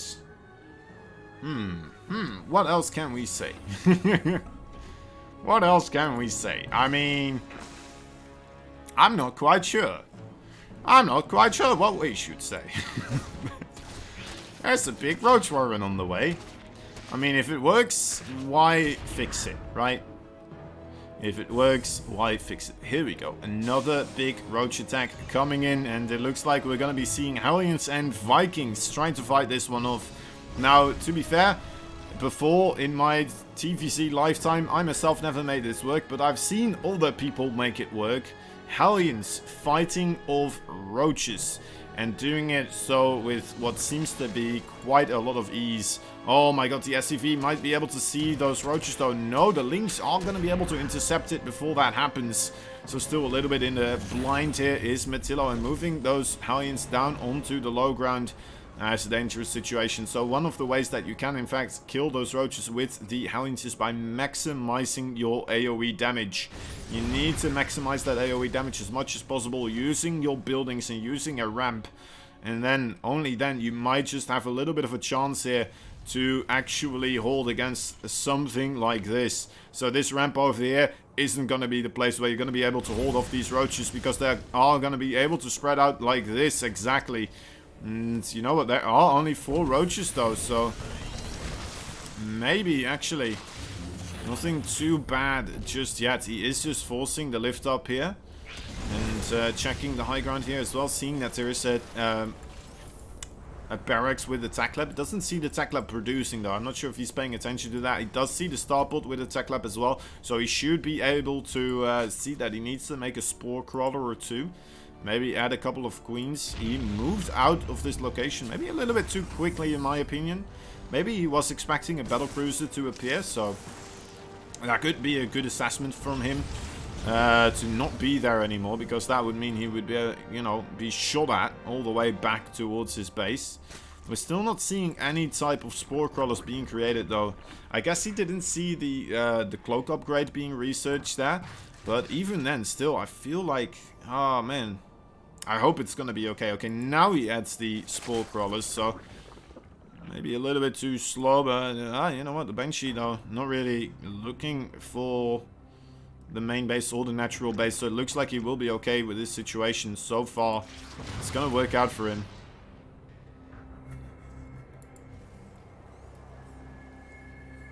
Right. And now coming in, maybe perhaps for wave number 2. Bile missing the SCV there, unfortunately. But, yeah. Losing 2 Ravagers and a Roach here. I'd say we're pretty much free. There's not a lot of work getting done there by those Roaches or Ravagers. Zerg is adding on a Spire as well. So we're going to be seeing Mutalisk most likely make an appearance. I love the addition of the Mutalisk here. What in the world? We're seeing Cloak being added now as he started making Medevacs here. It's not something I see a lot, but here we go. So yeah, these 2 Banshees, they will in fact have the Cloak upgrade. They are going to be able to just roam around. They're not really going to be able to get on top of the mineral lines, I'd say. But they will be able to get on top of the creep spread. They will be able to get on top of a potential 4th base, potentially, right? Potentially they're going to get on a potential 4th base. That's what I'm trying to say. A lot of what if scenarios here, but you know what? It might just happen. Oh my dear lord, did he get it? Oh my god, it's a Marauder Hellbat push right here. I mean, that is quite interesting, especially because you already noticed that there were the Roaches available. 6 Mutalisks are on the way. They're going to have a lot of work to do. They're going to have their work cut out for themselves. This 3rd base, is this 3rd base going to get targeted down, or is he just going to go straight into the 2nd? It might be beneficial for him to just go straight into that 2nd base. But no, he's going to try and target down the 3rd base. Already a good amount of damage being dealt there. A counterattack is going to be attempted to run by, but the wall has been lifted. Right now the Mutalisks are going to be able to clean this up, but it's going to take quite a long time for them to do so. Killing off the Banshees first of all, and with the links around on top of the Marauders. So the Marauders in front, that's a bit of a mistake here. But yeah, I'm not sure how much of a mistake that is, or how much actually is gonna be lost in efficiency there because of it. I don't think it's actually that much. So very nice micro from Ghosty, not losing any more drones there.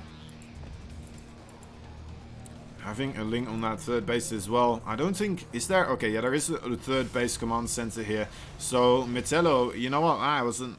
I mean, he did kill the 3rd base. He did kill the 3rd base. That's very big. He's on 55 workers versus 41.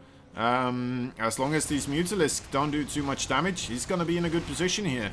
And you know what? I don't think they will. I really don't. Nice pickup there as well. Those Mutalisks not going to be able to pick off the Widowmine there. So really, really nice job there so far from Metillo. He's now securing his own 3rd base here. Before this 3rd base for Ghosty is even halfway. And getting +1/+1 achieved now as well, together with that combat shield. Absolutely lovely stuff. So he's going to be able to start moving across the map here pretty soon as well. Absolutely crazy. Okay, so what possible ways there for Ghosty now to really achieve victory in this sense? He just wants to keep his opponent on his own base, right? He cannot afford to take a straight up fight against this Terran army now, I'd say, especially with the 1-1. Oh, the Ling run by is gonna get into this main base here. Is gonna attempt to take out the missile turret. The repair is so good though on top of this one. Not gonna be able to get any damage dealt there, but I mean, this base is now in the open.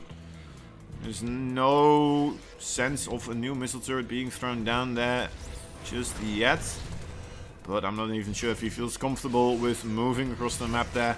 There's no Roach Warren or a Baneling Nest, is there? No, there is not, so that is rather dangerous right now. Oh, killing off a Widowmine though, that is pretty big. Widowmine's the arch nemesis of the Zergling and the Mutalisk. Oh, those Zerglings going in a little bit too quick though. Yeah, this is just not enough for the Zerg. And GG, well played, is called Metillo, managing to take a 2-1 victory in this best of 3 series. Very well played, and that means that we are going to go into a winner's interview here with Metillo, our Italian Terran player. So very well played by him, taking out the previous champion. Very, very well done. Let me head on over into the Discords here, making sure that I am aware. So yeah, it's probably too late now to put your questions in the chat. Let me see if anyone actually put any questions here in the chat for Matillo. I don't think there were, unfortunately. All right. No. That's fine. That is fine. Oh, we're doing it on the Discord server. Ah. And then we'll be able to start. Ah, Cousin is here. He's here. Yes, sorry. I thought we were doing a voice call again, but it's on the, of course, we just have a server, so why not here? Yeah, we updated all Yeah, very good. technologies. Hey, Mirtio. First of all, congratulations.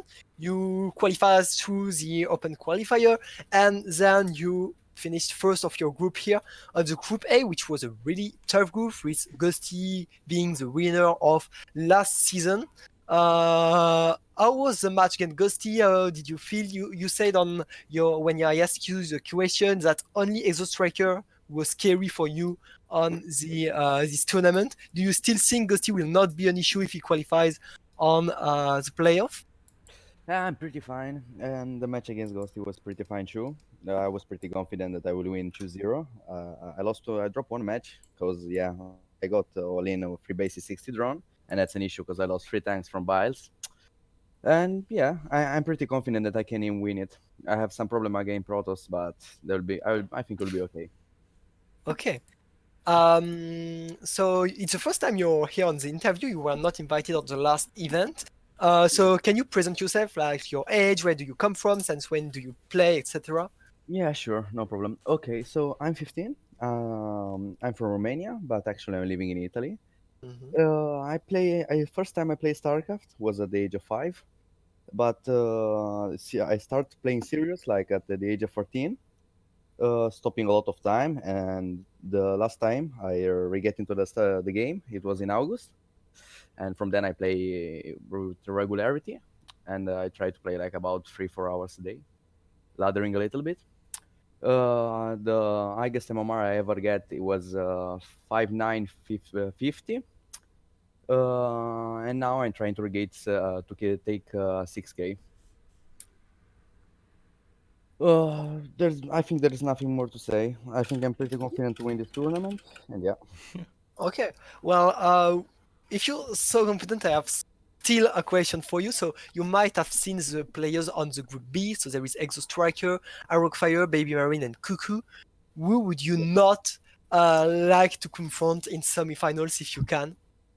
I think maybe Exo Striker, because he abuses a lot Colossus like Templar, and it's very difficult to me to deal with these things, because he have pretty good micro. But with other guys, I'm pretty fine. I met Arrow Fire, I played against him, and I think it will not be a big deal. Baby Marine, I already met him in the Italian show match, which finishes 4-2 for me, so I'm pretty good even against him. And Cuckoo, it's a 4.7, so yeah, I'm feeling very confident. Yeah, it might be a bit hard for Cuckoo, but well, we'll see. Okay, Kozan, maybe do you have some question for me, Theo?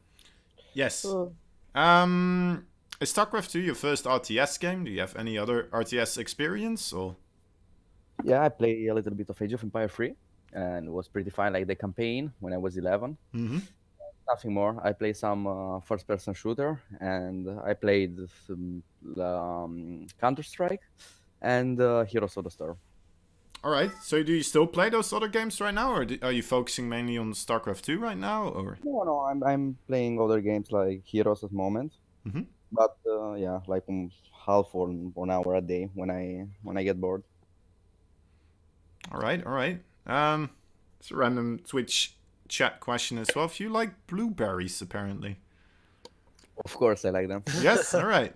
Yeah, Mirtillo in Italian means blueberry. Ah, I see. Okay, that makes sense now. Is Cynicaldes who asks this question on the chat? I'm wondering. It's Twitch Pefo. So he was giving out some. Well, he was giving a sub as well. So I thought, you know what, might as well ask his question. As well, like, you know what? What are your ambitions for StarCraft 2? Like we just heard, there's you know what, there's 3 more years at least for professional StarCraft 2 on the horizon. Who knows what else is to follow after that, right? If this is successful, kind of what are your hopes and dreams for StarCraft 2? Like when I was 12, I was hoping to become a pro player, Mm-hmm. but I changed all my plan when I was 14.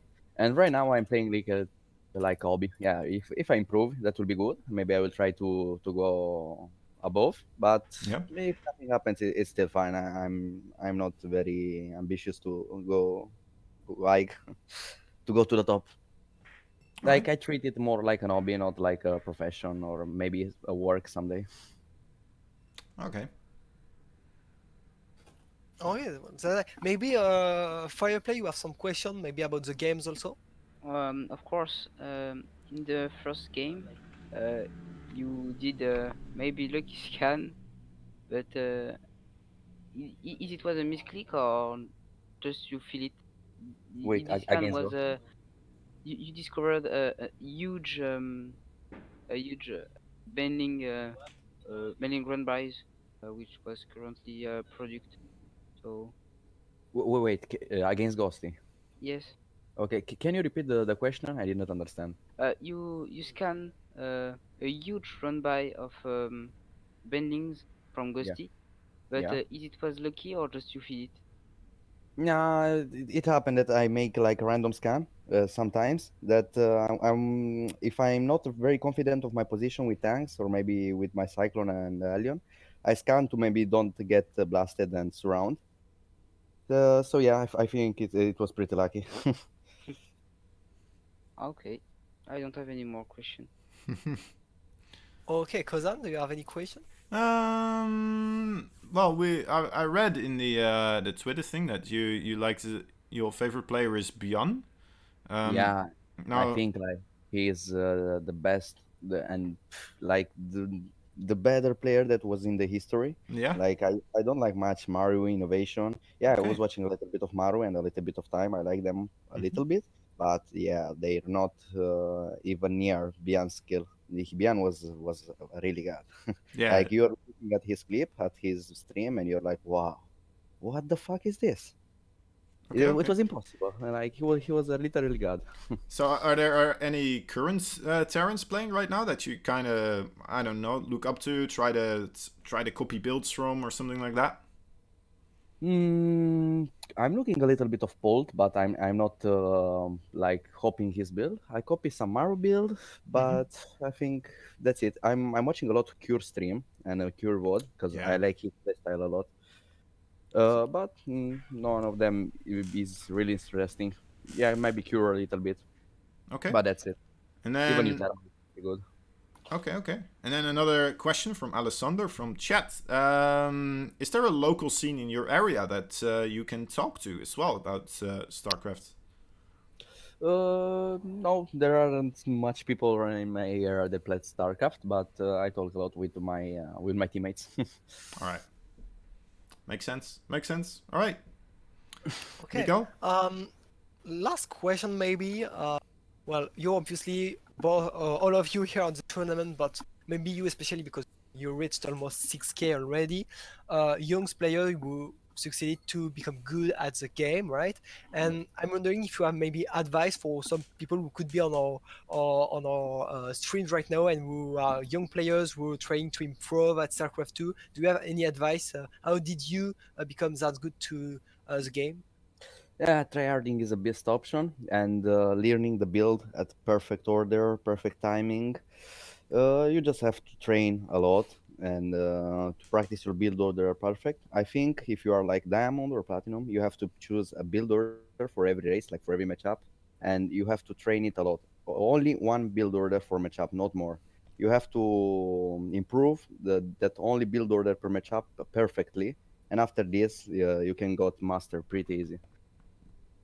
But like don't play random play style like freestyle. Just order go for build order. They are so good, and it's way better to follow build order than go freestyle. Okay. Well, thanks a lot. Sadly, it will be actually the only season you can play on. still in a few days. But well, I hope you'll do well playoff in 2 weeks, and that we'll see you on the global finals maybe at the end of the year. Anyway, we'll let you do the last word. Do you have a shootout you want to do to a friend of you or anyone before we go on the loser match? Yeah, sorry, can you repeat? I was lagging a little bit. No problem. Do you want to make a shout out to someone, like thank someone? Not really. I want to thank you my my team leader, the Daytona, that was every time near me and helped me improve a lot, and every time trust in me. Okay. Well, thanks a lot. Well, see you on the Saturday, 25th, for the finals. Well, semi-finals and finals. Can't wait to see you play again, and see you. Okay, thank you very much, guys. Good luck in the loser match, and thank you very much. See you next time. Thank you too, man. Thanks. Congratulations. Thank Yeah. you. Bye. Bye bye. All right. So was Matillo. Lovely guy. Lovely guy. Seems like a cool guy. A lot of confidence, as I said. Really does have a lot of confidence. Just immediately being like, yeah, you know what? I think I'm going to win this tournament. I'm not too scared of anyone. Maybe Exo Striker a little bit here and there. You know, he seems pretty tough. But other than that, you know, I should be able to beat him as well. Very, very confident right there. But you know, I kind of like that, honestly, right? That just seems really cool. And if he does stick with StarCraft 2, he doesn't seem like he has, you know, from his answers, maybe that's him just playing a little bit safe.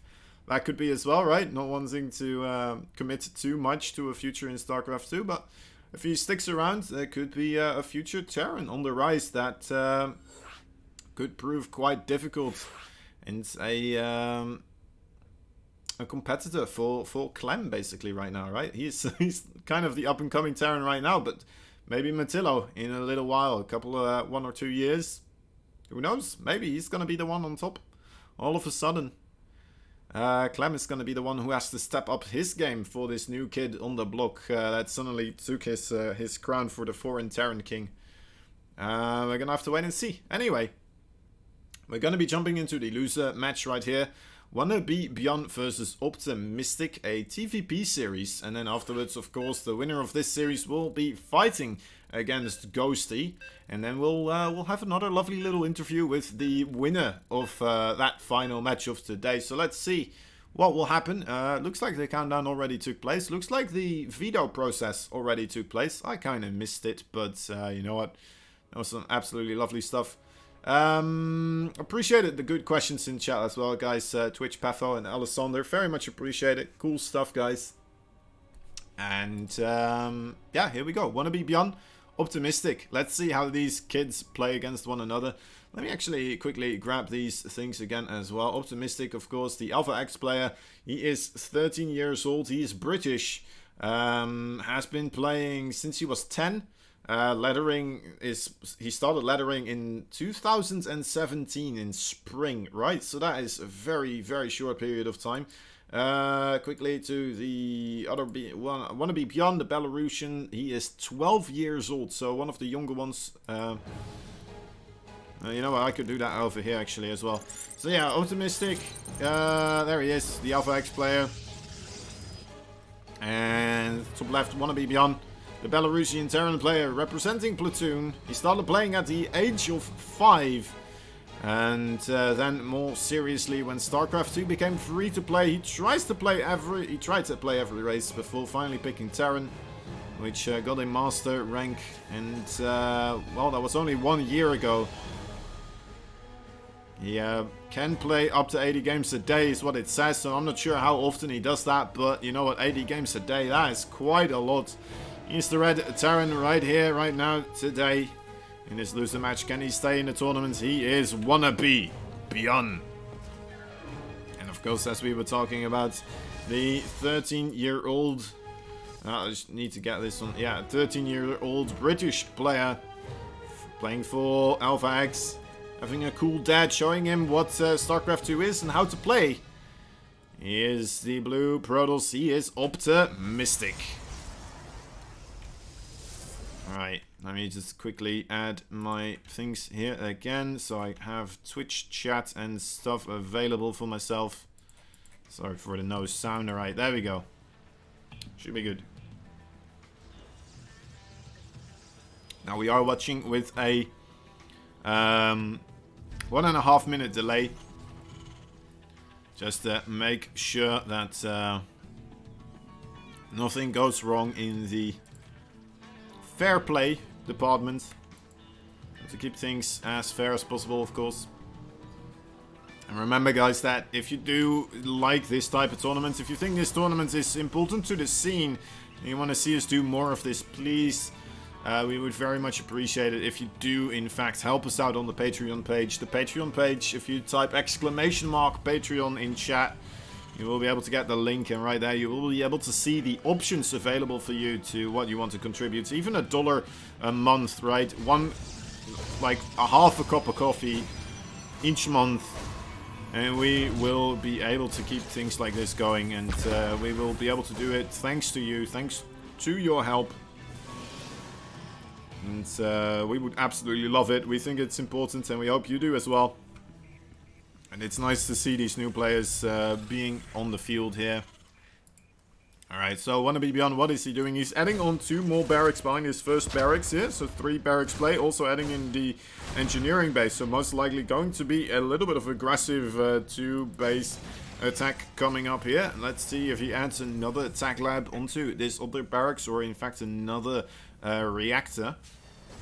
Gonna give us a bit of more intel of how all in he is gonna be with this. Just going for the Marine, actually. It's not the option I was expecting here, but there you go. So adding in the Marines, so 4 Marines in there at the same time being created here. Plus 1 on the way in Stimpack as well. Could be quite a big, tough force to be fighting against. And should have more than enough Marines to fight off against the 2 Adepts, of course.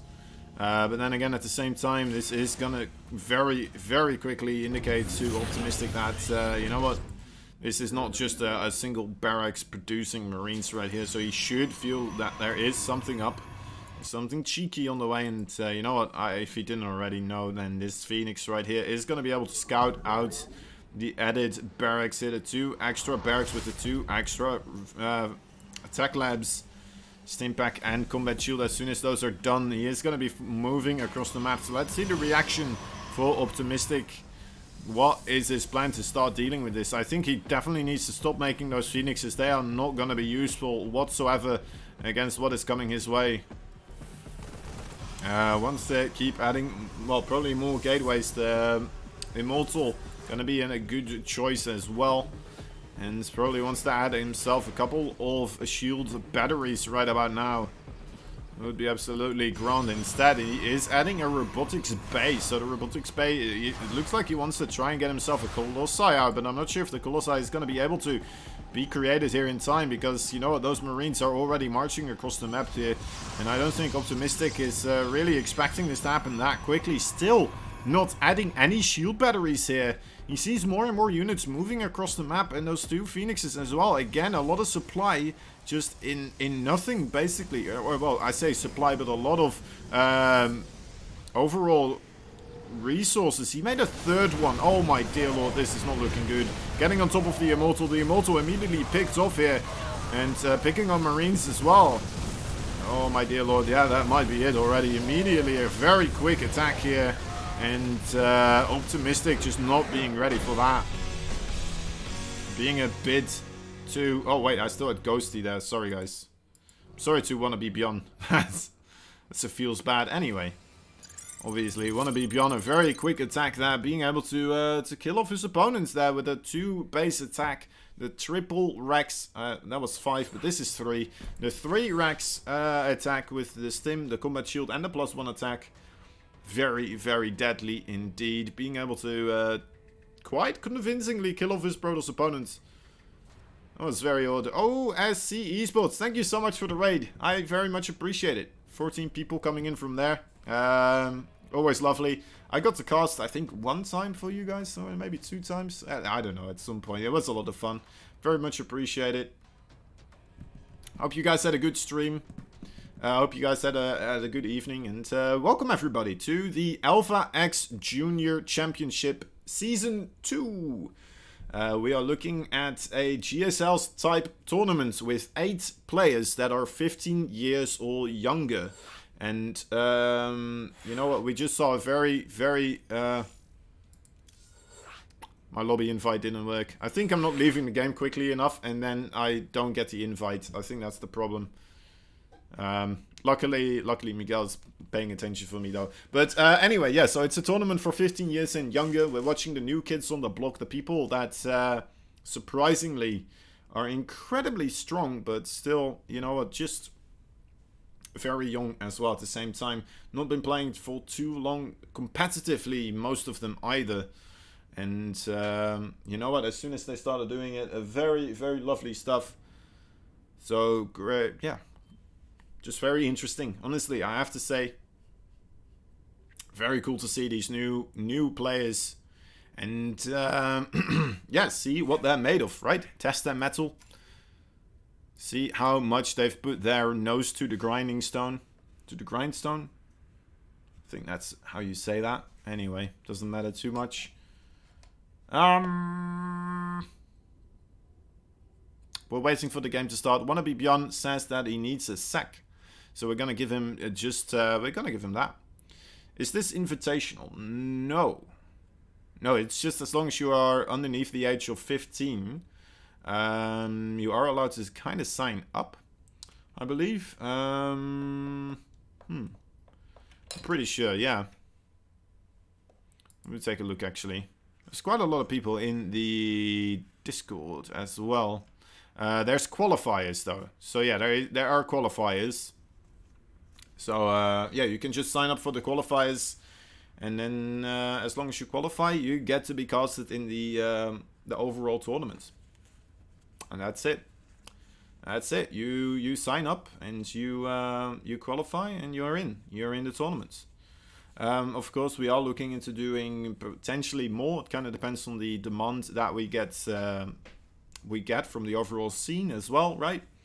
Kind of depends on the overall support potentially from Patreon, how much we can invest into this. But we'll have to wait and see what happens with it. It's very interesting, and I'm glad that it's happening. And it's just cool to see where this actually is going to go in the future as well. Of course, remember guys, whoever wins this best of 3 will be moving on to fight against Ghosty. Ghosty, our 13-year-old German Zerg player who was the champion of Season 1. So we have him in the group right here, and we're going to be seeing him play in a best of 3 after this best of 3. So let's take a look if which one of these players will be able to face him. Will Wannabe Beyond be having a rematch against Ghosty from previous season? Gonna be rough. Optimistic, potentially. Might be able to make something work then in there. But yeah, Ghosty just looked very rough last time against Wannabe Beyond. Is he gonna be able to beat him this time? I'm not sure. It's not that long ago. It might be. He did say that he just didn't want to go out first again in the overall group stage. But you know what? He did get a very strong group here. Matillo, Ghosty, and Optimistic. Optimistic as well, just a very strong player. Matillo and Ghosty, I don't think I have to explain that much, that they are also very good, because Ghosty won previously. Matillo, well, we just saw him advance first through the group. So obviously he is also very good. Anyway, let's talk a little bit about these two players. Let me get the overall sheets here up for these two players. Let's talk about Mr. Wannabe Beyond. He is only 12 years old. He is from Belarus. A Terran player representing Platoon. He is Wannabe Beyond. Obviously a big fan of Beyond. Sometimes plays up to 80 games a day. And he hopes he will reach the playoffs this time around. And even with dreams of reaching the finals, but it's still a very long way for him right here, right now. He has to beat this opponent first of all. And let me just get my... There we go. Here's the blue Protoss. He's only 13 years old. So he has 1 year of age on top of Wannabe Beyond. He's British. He's playing for Team Alpha X. His father taught him how to play StarCraft 2 when he was only 10 years old.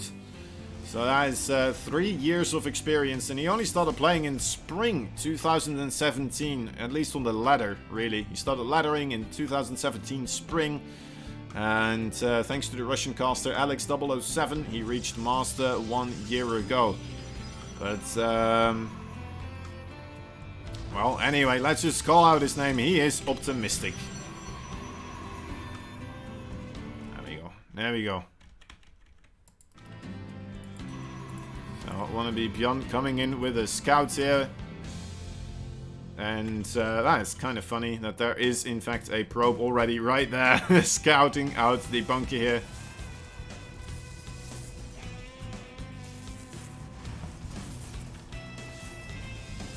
Second probe does get called out. Wannabe Beyond not losing the SCV here, so you know what, overall good micro. I guess Optimistic wanted to do a little bit of a mind game there. Potentially letting that second pylon go unscouted would allow him to well, make Wannabe Beyond look around his own base. Trying to find a proxy here. The Adept coming out just in the nick of time. And oh, the Reaper may have gotten a little bit greedy there. But no, he does manage to... Oh my dear lord. Alright, yeah, does manage to get out of there. Optimistic. A little bit of a miss micro there, I assume. With that Adept, letting the Shade go onto the edge of the high ground, and then instead letting the other Adept. Right, so you know what? He should have went to the edge here with the Adept, and then the Shade going around. The Shade obviously a little bit quicker. Maybe he would have gotten that Reaper a bit sooner, but you know what? It didn't matter in the end, ultimately. Anyway, right? Still manages to get the Reaper. Reaper only really seeing that there is in fact a second Adept, which is not always that big of a news. Doesn't see the second gas, doesn't... Oh, wait, okay, so he did see the robotics facility here. So I guess that is the one big thing. Oh, nice Widow Mine. Has managed to get himself a Adept, but loses the Widow Mine in the process because of it, though. Oh, Wannabe Beyond. Lol. Oh boy. Looking to crack here, maybe a little bit already. Bit of a miss micro there, I suppose. He realizes though, and luckily he can laugh at his own misfortune. Only losing 2 SCVs though in total because of it. Oh, here we go. I should put this on a +1 actually, right? Because he did win the previous match with the very aggressive 3 barracks, before I forget. So Wannabe Beyond on match point now. If he manages to get one more victory against Optimistic, we'll be able to move on towards facing Ghosty again. Which is kind of scary, but ultimately, you know what? He may not have reached playoffs, but he will not be the player going down first in the group. And Ghosty and Murtillo might be the players already to advance. Apparently you have a little bit of lag here.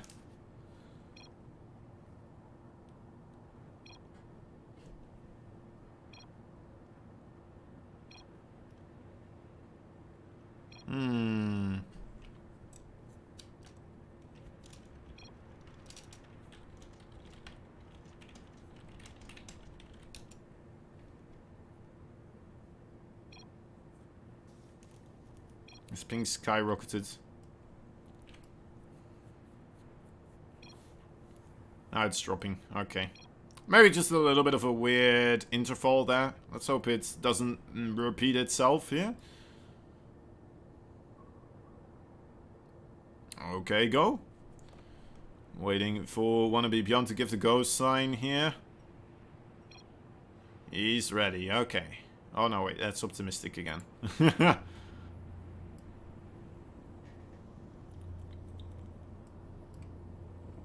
Looks like Wannabe Beyond is still checking stuff. Trying to close down some stuff, perhaps. Game All right, resumed. there we go. 3, 2, 1, and we're off again. Here it is. The medevac with the 2 Widow Mines did get scouted out, though. Those Stalkers immediately in position to thwart that wave inwards for the medevac, so he's not going to be able to go in there anytime soon. And this follow-up attack here, it looks like we are going to be seeing a little bit of a 2-base attack again out of Wannabe Beyond, but this time a lot slower. Potentially with a lot more Widow Mines involved as well. Still burrowing here. Oh, managing to get 4 probes. Not the worst that could happen, but oh, is going to lose the medevac though, and is going to lose all the Widow Mines there. Bit unfortunate for only the 4 probes. Reasonable pull away there from Optimistic. Managing to keep most of his economy alive. And yeah, with that 3rd base on the way, he must be feeling pretty comfortable. Especially with his Colossi already, well, in production here. The 2nd one, I believe. No, actually, just the single one. And then extended thermal lance. But he has 1. He has 1. One's all you need. Pretty much. Observer does see this move out from the Terran army here. So Optimistic is going to be able to put himself in a position to start holding against this immediately. 2 more medevacs as well coming out here for Wannabe Beyond. Let's take a look. You know what, so far I'm liking Optimistic his chances. Well, a very quick pull away here by Wannabe Beyond. Fortunately for him, again, right underneath the eyeballs of the Observer. It looks like actually everywhere you go there is going to be an Observer here for Optimistic. Oh my dear lords, yeah. Widowmine's not really getting good connections here. He's trying to get on top of the Colossi, but ultimately this Marines just went into a perfect line for that Colossi to vaporize them. Colossus. I don't know why or what's mixed up in my head, but every time I want to say Colossus, I say Colossi, and when I want to say Colossi, I say Colossus. It is absolutely ridiculous. But anyway, enough complaining about my brain for now. High Templar Archives is on the way. 3rd base for Wannabe is now also getting constructed here. Let's get that as soon as possible. The charge is almost ready as well. We might see a little bit of a timing attack here with the charge slots added in. And a couple of Archons perhaps as well. I mean, Optimistic, he might very well be able to do something. Especially without taking too much damage there. But, ooh, Wannabe is looking for damage here. Full medevacs filled up to that fullest extent. Looking for some damage. Not sure if Optimistic actually saw that happening. I think he may have, because he did just put some stocks into the main base there. But Wannabe looks like he decided against it, moving backwards and coming back for that Observer. So it looks like he did spot the Observer in the end there.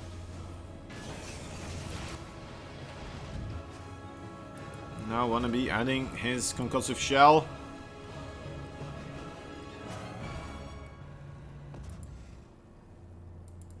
There's our first High Templar on the way. Second one being added too. We're not seeing any Storm yet. So yeah, it is in fact for the Archon. More Zealots as well being added in. So let's take a look. Is there any War Prism? There is. Where is the War Prism? Okay, it is flying over right now. This could be quite deadly. But then again, I mean, the army for Wannabe, it is quite capable of dishing out a heavy punch here. The Widow Mines maybe a little bit stacked up on top of each other.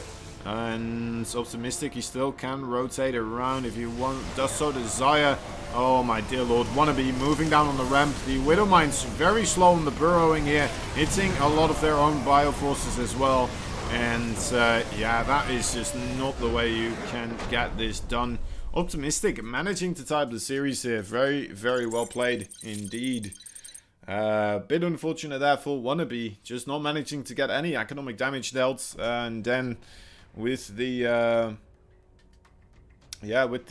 final punch there from our Protoss player Optimistic, not much that he could do in that situation.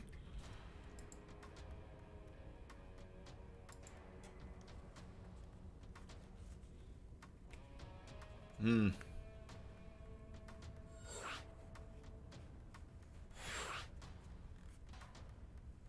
So Wannabe saying that he is in fact getting a lot of FPS problems right now.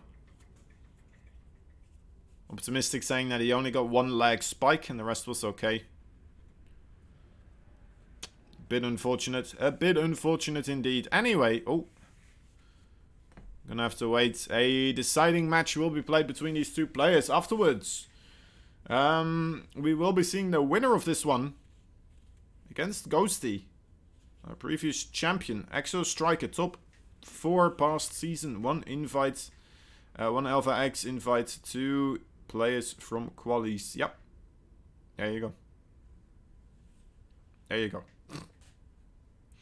I am fairly well informed. Thank you, Exo Striker. Very much appreciated, buddy. Very much appreciated. Helping me out. Exo Striker is going to be playing in Group B, actually, on January 18th, next Saturday. So, you know what? Could be pretty cool seeing him play as well. Would be pretty pog. GG indeed.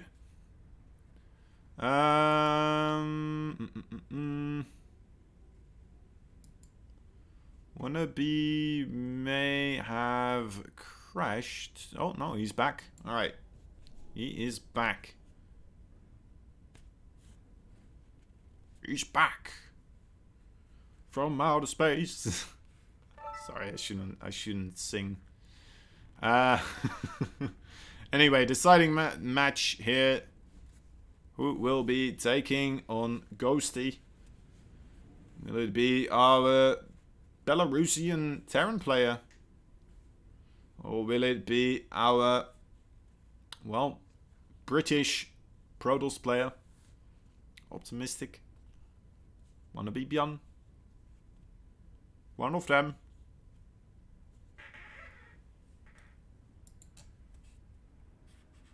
Optimistic is being threatened on Discord as well, apparently. They are saying that he will get beaten up if he loses. Russian people are threatening him. Okay. Okay. That is it's a little bit worrisome. But then again, he did add a smiley there, so I guess it's all okay. I think it's all right.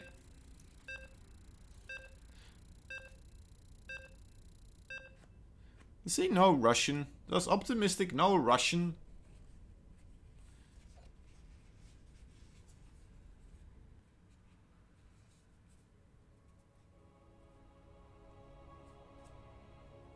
He types out a message in Russian.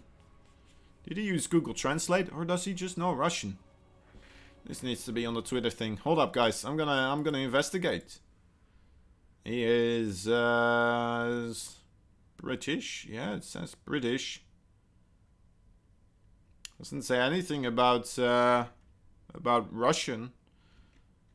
Interesting. Anyway.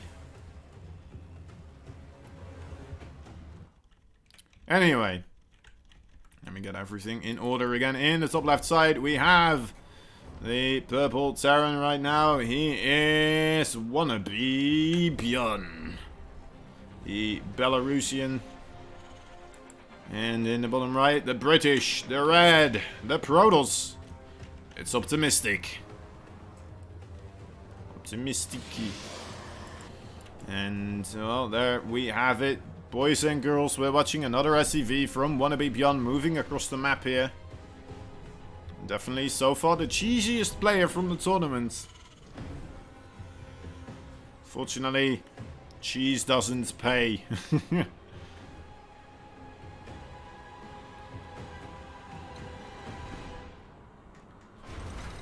And yeah, things so far not having worked out beautifully yet for Wannabe. So maybe this time around he will be able to do so. And let's be fair, Optimistic definitely just misread the situation and A lot of things that he could have done differently in that first game that he did lose. It might actually be, of course, once again, we have to reiterate this a couple of times throughout these matches because it is so important, I feel like. I mean, these players, they've not played that many tournaments, right? They've not played that many broadcasted matches. They've not played that many online cups and stuff like that, right? Nerfs is a big thing. It's just a big thing, right? And that's another thing that these guys are kind of getting some overall experience for right now, right? They are learning, well, not only to be competitive in a way, to have these tournaments, but also to kind of deal with the nerves that come with playing on a broadcasted match. And an actual tournament. It always feels different, even though this is an online cup, right? An online cup still doesn't feel the same way as an offline cup does. Of course, at a LAN somewhere, you're still at your own home. You're still kind of comfortably sitting somewhere. You know, your parents are downstairs, at least for these kids. And, yeah, I mean, optimistic, he does see that there's nothing really in the main base here for Wannabe. He's going for the 1-1-1 proxy right here, and this Stalker looks like he will be able to scout it raw at any time here. Right, there he goes. Sees that there's a barracks and attack lab, doesn't see in fact a factory, so could still be at a bit of a surprise here. Does add a robotics facility, so not that much yet, and the way for Optimistic in the shape of production right now. Are we going to be able to see Optimistic hold this? I'm not quite sure. We are seeing 2 shield batteries being added though, so he's taking this very seriously. SCVs are being pulled now as well. Once they use those to keep his siege tank alive. Medevac also making his appearance here. Optimistic, I mean, this is probably pretty smart being in front here. Wouldn't even mind him being a little bit further forward, just trading out shields for a couple of hits on those on the HP bar here. Oh, needs to pay attention though, cannot afford to lose too much HP. Now with the siege tank here, it's so much more difficult to trade those blows. Just running backwards. Alright, there he goes into the shield battery. What else does he have really? We need to see the chrono boost on top of that robo facility. Shield batteries, are they going to be enough here? I'm not quite sure. They're having trouble. They're running out very quickly. The adapts working very well against those marine numbers though. Oh, but good micro from Wannabe using that medevac to circumnavigate a lot of the damage. The Immortal is out on the field. Probes are gonna have to be pulled here. They need to surround the marines and the siege tank and move backwards again. One of the shield batteries fall. He's gonna run out of energy very quickly here. Another siege tank in siege mode. So many probes are falling here. The Immortal as well. And Optimistic, he taps out. He's gonna get beaten up by a bunch of Russian players. It looks like very, very unfortunate, but that means that, yeah, Wannabe is going to be the victor here. Congratulations to him. He's going to be moving on and face off against Ghosty. Now, as that is happening, I'm quickly gonna run myself to the toilet real quick, guys. I hope you do not mind. And we will be right back. And we're just gonna wait with, you know what, maybe... Oh, you know what, maybe I don't even have to put this on. Maybe I can just have this on. I think that's okay.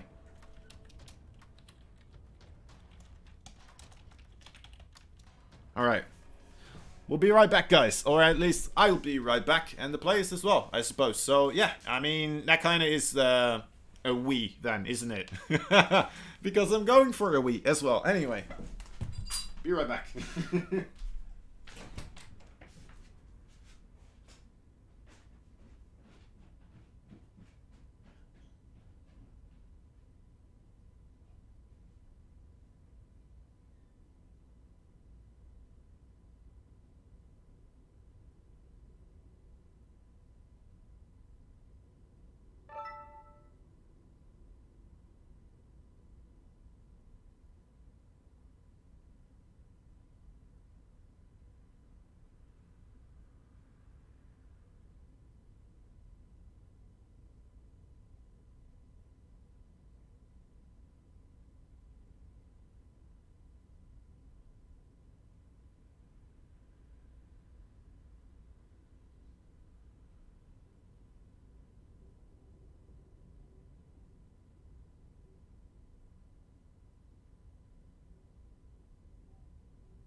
Well, well, well.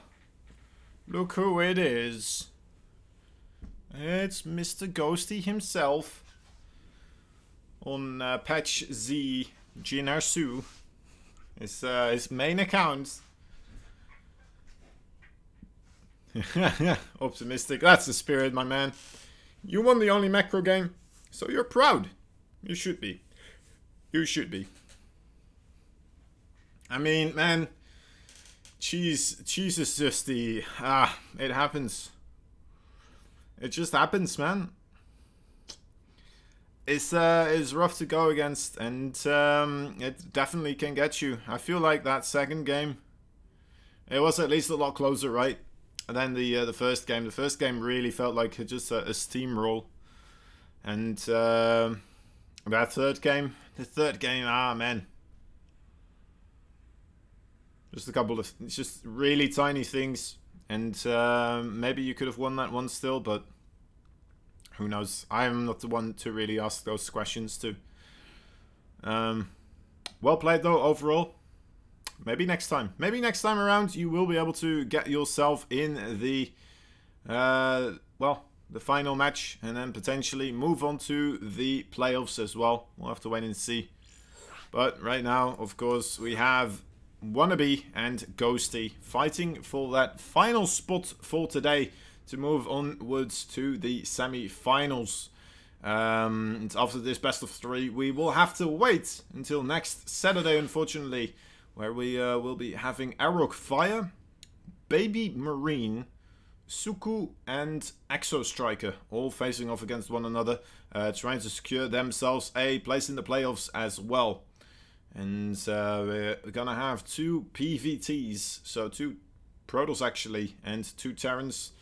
And yeah, it's gonna come down to who takes those ones. Gonna start off actually with Exo Striker versus Baby Marine. So that's gonna be a rough one for Baby Marine. Exo Striker really seems like the guy everyone is a little bit afraid of right now. Even though Ghosty is the person who won the previous tournament, so I don't know. We're gonna have to wait and see anyway.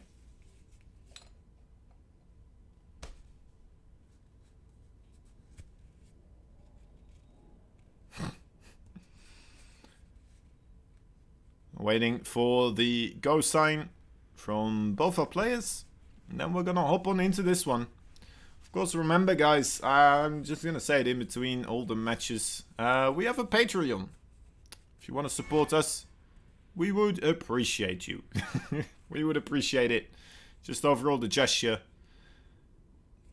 You know what, we want to make this as good as possible for these up and coming players. We want to make it as large as possible as well.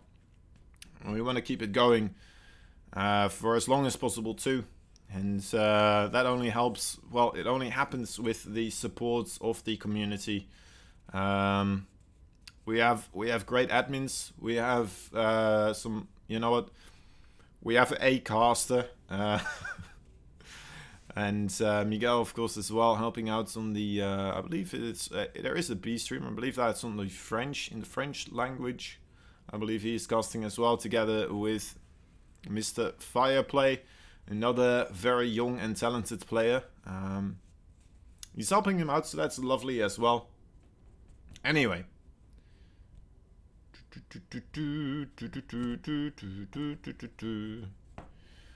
Wannabe seemingly having a little bit of trouble here connecting, but perhaps his lag came backwards, potentially lag. My apologies guys, not much we can do unfortunately. But we will try to get this best of 3 to you as quickly as possible, of course. It just requires a little bit of extra time here, perhaps, before we can get things started. But up until then, we can have a lovely conversation with one another. Oh well. Oh well.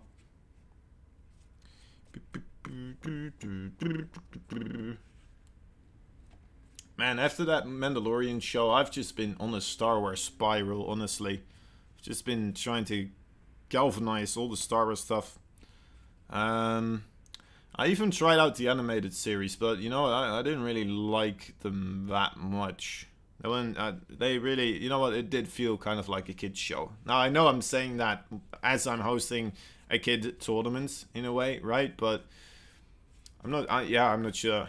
I think I would have enjoyed it a lot better if I was, you know what, if I didn't see other great shows, such as The Sopranos, or the first couple of seasons of Game of Thrones, and stuff like that, right? My taste has evolved, and no longer will it do to just have all those goody two-shoes and already knowing kind of the whatever is gonna happen, because all the main characters are impervious to anything, and nothing will ever hurt them at any time, and they're all always goody two-shoe friends. You know, I don't know why I'm complaining about this here. Anyway, that's just my take on it. But yeah.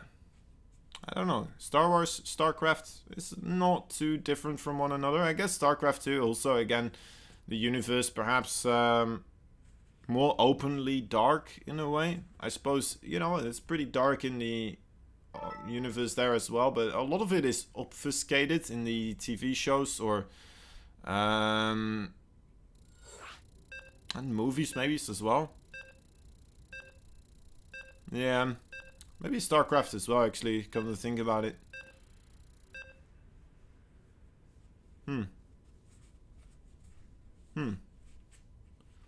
Disneyfied, maybe. How do you say this? I don't know exactly. I guess StarCraft 2 a little bit less so then, to be fair. Anyway.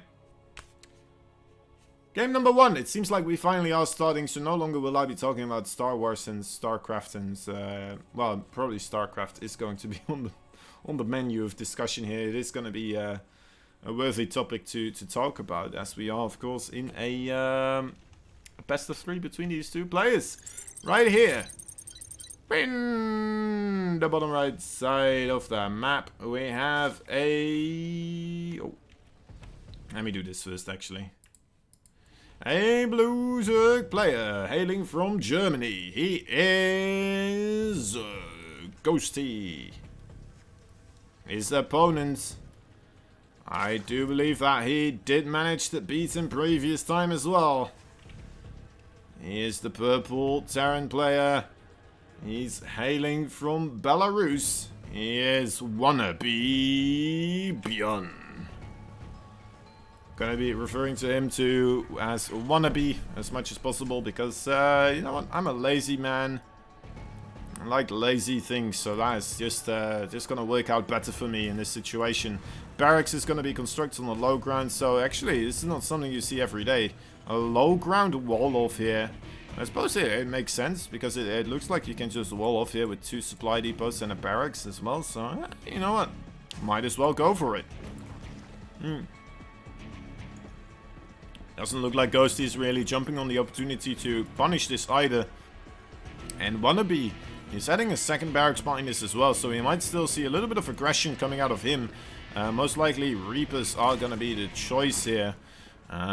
Interesting choice. I mean, Ghosty should have queens out in time. We're going to have to wait and see. A third barracks is going to get constructed here. Very interesting. And is he going to go for the... Come on. Second gas. I'm not sure if that was a mistake. It looked like he wanted to do it. Maybe he changed his mind. But you know what? I feel like you need to have this second refinery building as well for this build order. Right now he adds it. Maybe the timing was just a little bit off for him. Maybe that's part of the plan. I'm not quite sure. It does appear to me like he might be on a little bit of a shortage of gas here. Momentarily coming up here. But we're gonna have to wait and see. Alright, so the Overlord does scout that there's 2 barracks at the front door. We're seeing, well, quite a couple of links on the production here. 14 hours being set here by Fireplay. I'm not quite sure. Beyond versus Sue. Yeah, it pretty much is. Oh, my dear lord. Alright, anyway. What a game we are watching here. I mean, maybe potentially the Beyond and the Sue from the future, right? The foreign Beyond and the foreign Sue. There was a spine crawler actually being created as well. I believe that is in the main base. I want to take a quick gander. No. And last look like that got cancelled.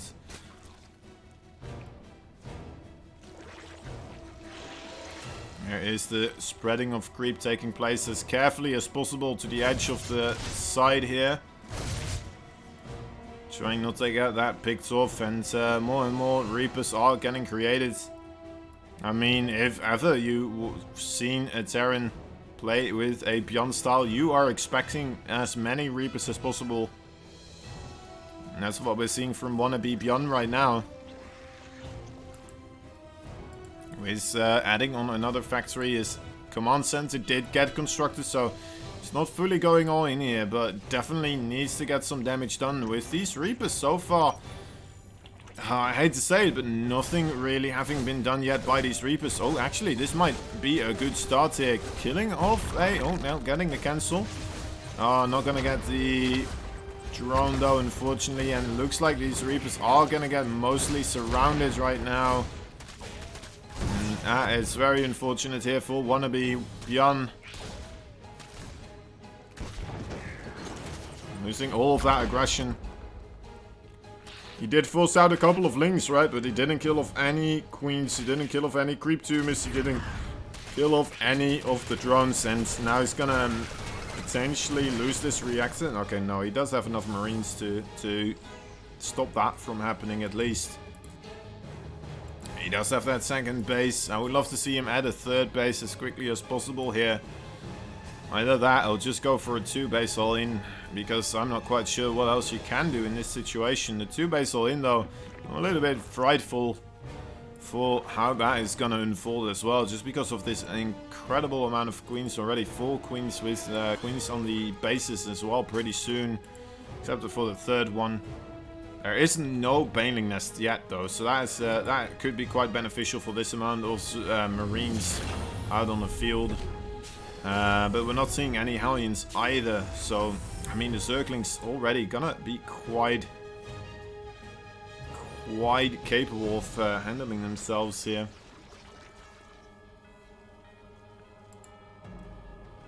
So yeah, the Reaper amount's definitely Beyond-esque, but unfortunately the micro wasn't fully there yet. Just overextending a little bit from those Zerglings and then getting caught out rather quickly here, trying to hide these marine numbers. I'm not sure if that Ling actually already saw it. We're seeing a lot of Lings being created right now. I suppose if he did see that amount of marines, he would have already... Oh my god, that Ling just moved forward as those 2 medevacs were moving into position to pick them up. And now being scouted as well by the rotating Ling here. And yeah, the Queen's moving to intercept. That could be absolutely devastating right here. Okay. Now we are seeing a big drop from those marines already. They do have stim, they do have +1 coming in. Killing off a first creep tumor nicely, picking off a queen already.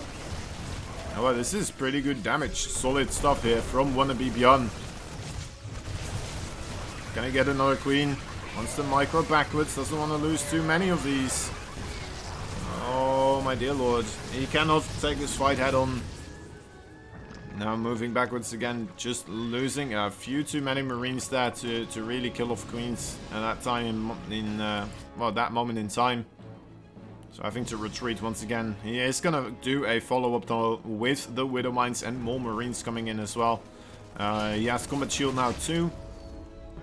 That's gonna help out quite a lot here. Unfortunately though, it did get supply block there a little bit. Trying to remedy that by throwing down some extra supply on top of another already existing supply block depot. And also adding a couple more supply depots there. Now there is 8 Banelings in production. I'm not sure, let's take a look. Alright, so in total 8 Banelings. There's no Baneling speed, so this could be quite easy for Wannabe Beyond to target those down. He's moving rather rapidly forward for them. Really wants to get them, overextending potentially a little bit here. The Widow Mines not getting anything done either. It looks like, you know what? Yeah, once again, the Marines are gonna be met by a lethal dose of queens. So very unfortunate that he is gonna get thwarted once again by this incredible number of queens here. The medevacs are sustaining these marines for quite a bit, so he's still trading out positively. Actually, I thought that would go a lot better here for Ghosty. So far, you know what, the Queens are doing the same work that I really expected them to. Now with more links here though, those Widow Mines might be able to do a little bit of friendly damage. Oh wow, oh my god, Wannabe Beyond managing to put quite a bit of hurt here on the overall forces, but finally with the Baneling speed making life impossible now for the Zerg player here. How long can Wannabe Beyond stay on this side of the field though? How long can he keep this aggression up? Behind this he's making Liberators as well. Liberators are gonna help out quite a bit actually against, well, with the pushes in these situations here. Oh, could be big connections. No, actually, mostly hitting his own units there with the Widow Mines, unfortunately. Needs to target down Banelings as much as possible and then pick up as they do get close. And doing a lovely job so far. I want to just... Oh, those were big hits actually. Those are really big hits.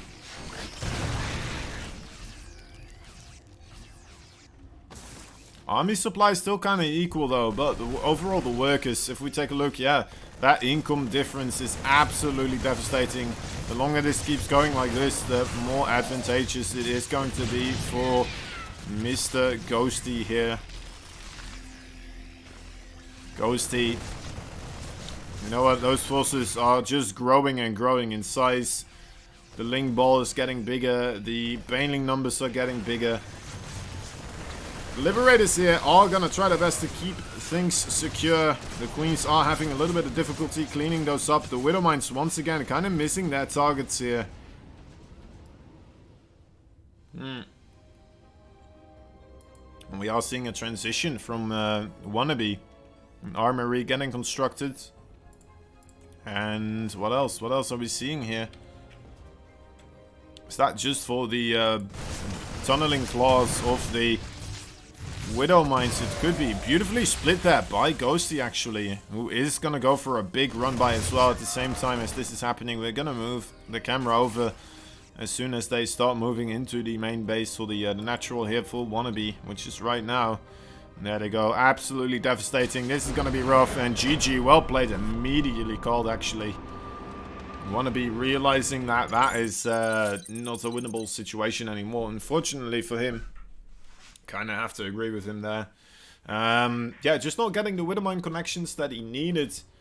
And, you know what, still managing to hang in there for quite a long time. It's unfortunate. I mean, it was cool to see, right? It did feel like it was a little bit behind already, right from the get-go. With those Reapers not really working out in the start. But then again, with that follow-up attack, maybe. Maybe if that happened without the Reapers, right? Just going for a standard Reaper count and then going for that push. Maybe that would have worked out a lot better. It's hard to say in this situation, of course, because Ghosty also kind of adjusted and had to improvise a little bit there because of the Reapers. So perhaps that was also part of the reason why it kind of worked out in favor. But yeah, just unfortunate. I really think it does kind of come down to those Widow Mines not really getting the greatest of targets there. Widow Mines are kind of like, they are kind of like the disruptors of the Terran, right? Either they kill your opponents or they kill all your own forces. That is, either you win or you lose by getting some great hits there. And unfortunately, Wannabe Beyond not managing to get the hits that he wanted to, so what are you gonna do? What are you gonna do? Alright, anyway, game number 2 between these two. In the bottom right side, we have the blue Zerg hailing from Germany. Of course, we're gonna have a winners interview, guys, with whoever takes, well, the 2-0 victory here. So if you do have some questions for these very young players, I believe these are some of our younger ones. We have, in the bottom right side, Ghosty, who is only 13 years old. It's going by the name Patch Z Jiner Su right now. And his opponents, the Belarus Terran, in the purple color top left. Only 12 years old, so, well, right now, he is wannabe Bjorn. A lot of these really young players, the Terran players, seemingly really big fans of Bjorn. And you know what? I can't blame him. Bjorn was a stellar player. A absolute lovely sight to behold, honestly. The singular reason why Reapers got nerfed, basically, or changed that much, that many times, is because that guy was just that good with the Reaper micro. It was absolutely crazy. Right, so Wannabe is going to go for the block on that third base. Let's see if the Reaper also does attempt to go over there. Sometimes right now those Zergs have learned against this, and sometimes they just send their links across the map because they know the Reaper will be moving in on that third base location to take over for the SCV. And that could do quite a dent in the Terran economy.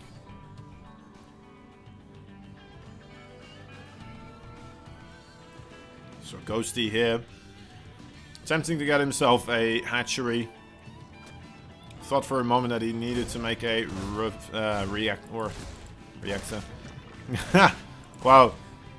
Very interesting. Realized that he couldn't get over to the extractor. Oh my dear lord, the Ling blocked him. Ah, that's frustrating. Well played there by Wannabe, of course. Managing to, well, get that job done. Killing off that drone. And delaying that third base by quite a bit here. And let's see, Wannabe, what is his strategy back at home? He's going to go for the Hellions and a tech lab with a barracks there, but a starport very close as well, so might be a Banshee Hellion play. It could very well be.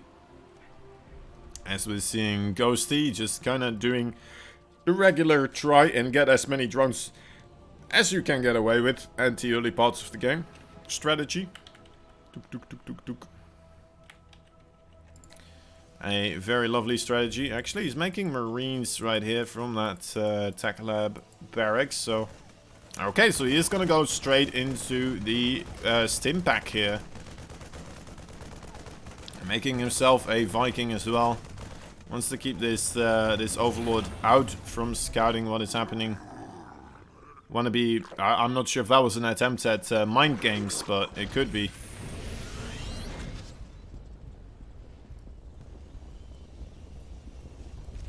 FBM? What's that? Oh, fuck bet mic. Oh, okay. Link miss micro. Fuck bet mic. Okay. I mean, never mind. We'll just pretend like I didn't say that. 3 more queens on the production tab. It looks like Ghosty is just holding every corner here where the Hellions are attempting to rotate into. So very, very good perception here by those Overlords, of course. Being able to allow those queens to rotate into the right vicinity every time those Hellions try to go anywhere.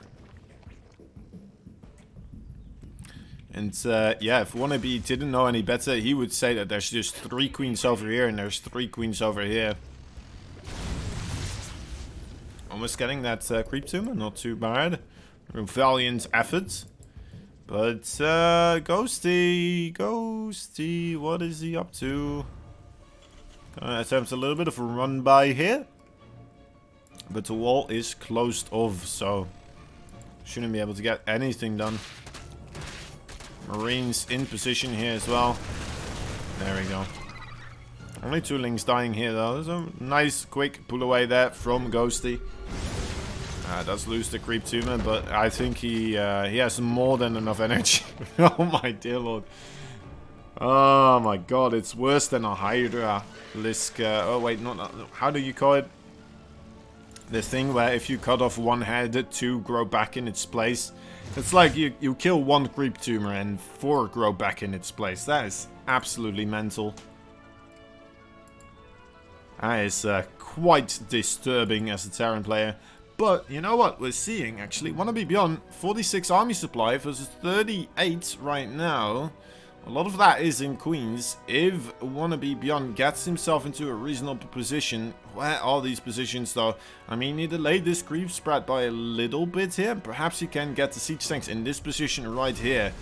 You know what? Also, a nice scan, managing to push back as much creep as possible. Here he goes, those siege tanks pushing back the queens now. This is a very good push so far. Taking a lot of damage is Mr. Ghosty. Oh, getting right on top of the baneling production as well. So no banelings for you, sir. No, sir, indeed. Getting on top of the other ones as well. Wannabe Beyond pushing forward, but at the same time, Lynx getting in the main base here. Managing to kill off already 17 workers, so Wannabe needs to get quite a bit of damage dealt here, and it looks like he might just be able to do just that. All the queens have fallen. Is this it? Wannabe Beyond gonna tie up the series here, it seems, with a very strong 2-base timing attack. More drones are falling. All the links in the natural base for Wannabe have been cleaned up. More marines showing up at this 3rd base location. The drones here also falling. And, well, I mean, there's 4 banelings, but they don't have any speed. And they don't have any chance of success. G is called here by Ghosty. Ghosty must feel rather salty about that one, apparently. Because, wow, I mean, okay, very strong attack there. Ghosty just didn't realize that was coming his way in time. Didn't have the... I think he did have the vision of the 3rd base, right? He saw that there was no 3rd base on the way. Perhaps he thought there was a 3rd base in the main base. But he didn't have an overlord to verify that assumption. And, well, maybe just having a Ling outside of the opponent's base as well. I think he did, actually. But just maybe overestimating the Queen's capability. Maybe it was also the Queen's getting caught out of position there. Perhaps a little bit. Well, I guess he just didn't have any banelings morphed, right? I think that was the big thing there. It's rough. It's rough. I mean, him moving backwards, I think that still was a really good call, in a way. Because that way he could fight the infantry without having the siege tank shoot at him at the same time. But, yeah, that was just a good push there by Wannabe. Wannabe... very aggressive player, but I mean, it's working out for him. So far, every time, you know, he's been very aggressive with the 2 base pushes. It seems like he really knows them very well. He's very capable with them. So yeah, Ghosty, my advice to him right now would be just play safe. Play as safe as you can. Hold any type of aggression. And I have a feeling that he should be able to get the victory there. But, I mean, we're going to have to wait and see if that actually takes place here. He changed colors. He changed colors on me, guys. Was it actually correct there in the previous one? I hope it was. The name tag. That focus fire, though. Yeah, that was really good. Those banelings just like... bloop, bloop, bloop, bloop. Gone. Gone. Anyway, let's take a look at the thing I have to do here. Alright, so what we're doing is this one and then this one. There we go. Lovely, lovely. It is fixed. Let me just do that as well. So, okay, so in the bottom right side, we have the red Zerg player. Hailing from Germany. He is 13 years old. And he is, he's got a spawning pool on the way as soon as possible. He is Ghosty. His opponent in the top left side. Wait, isn't it 1-1 right now? Is it? I need to think this through. Was it? Oh my god, I forgot. Let me think. Was Ephemeral on our first map? I forgot. Oh my dear lord. Right, in the top left we have a purple Terran. He is from Belarus. He is 12 years old. He is Wannabe Beyond. Let me think this back. Yeah. So it's 1-1 right now. It is 1-1. Because we had Nightshade. Nightshade was where we saw the Reapers, and we saw then afterwards the Marine Widowmine attack. Ghosty completely holding that. Second game, we saw Wannabe Beyond being the aggressor. Again. But then only off of the 2 base. Didn't go for a big Reaper attack in the early game. Or the early parts of the game. It paid out for him this time around. This time around though, again, once more. I mean, it seems like this is gonna line up very, very successfully for him. He's got 3 barracks on the way to produce Reapers with. And there's slow links on the way to try and deal with them. That's very rough. Alright, the links do not get the full surround on the Reaper immediately right from the get-go here. So it's going to be very rough for these links to really get anything done. And it just kind of means that Ghosty is just going to be behind right from the get-go here. This Reaper cannot afford to get killed off by the links. Good micro taking place so far. Oh my dear lord, the SCV is just barely in the nick of time coming in to repair that supply depot. Wannabe Beyond is going to be able to now fire at those links as well from behind. And yeah, that is going to be the end of that aggression. That's got to be a very, very sour taste in your mouth if you are, in fact, Mr. Oh my god, the supply depot still falls.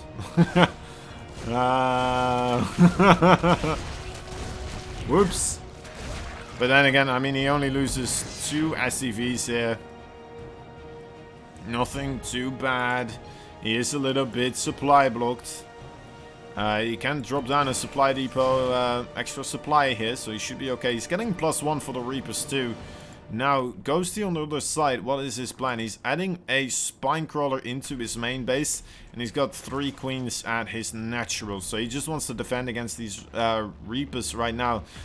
Overall, he is behind on workers, he is behind on economy. He does have that second base though. I'm not sure if I like these 2 gases being taken right now. I'm not sure what the idea is with this. Maybe he wants to try and get Mutalisk Scout as quickly as possible.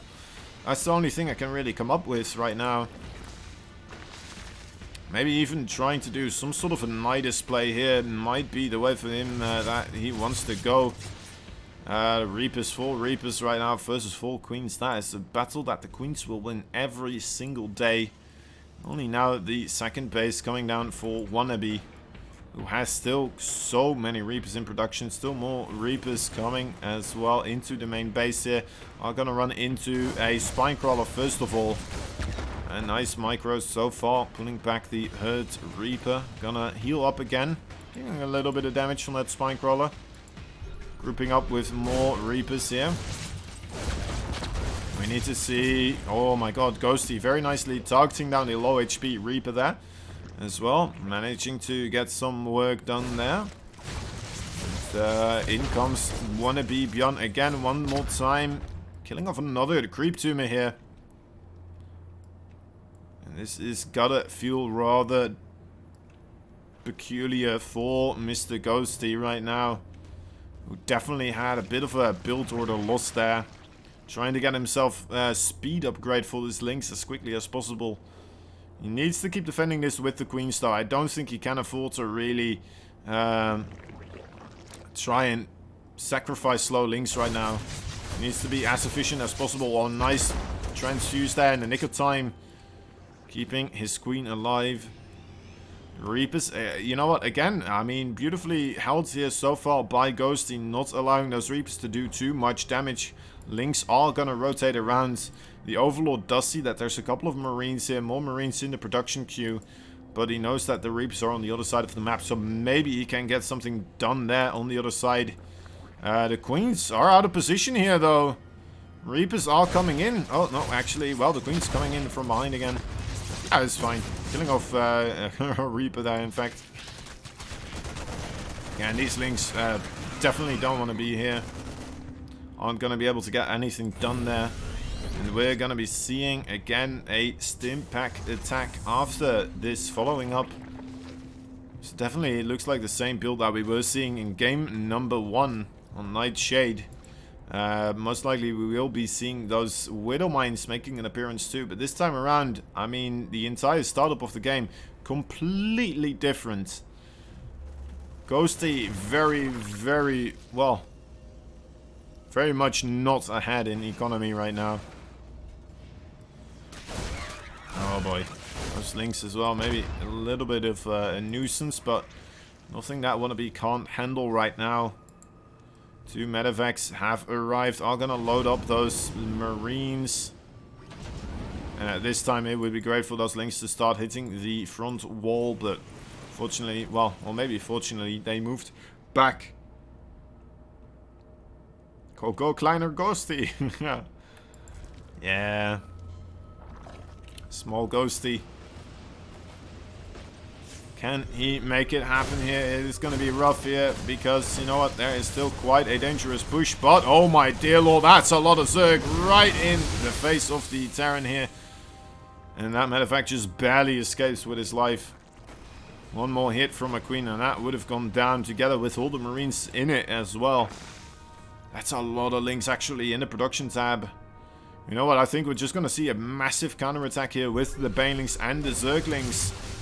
The Queens need to get close. They want to get on top of those medevacs. Oh, there we go. Yeah, nice target down on that medevac here. Second medevac does come out to play though. Good pick up those 2 Widow Mines as well. And now Wannabe just needs to stop sacrificing his units into this big ball of units. Needs to find some sort of an opening here. So far nothing too much taking place. Did he send a Liberator here or something? I'm not completely sure. And yeah.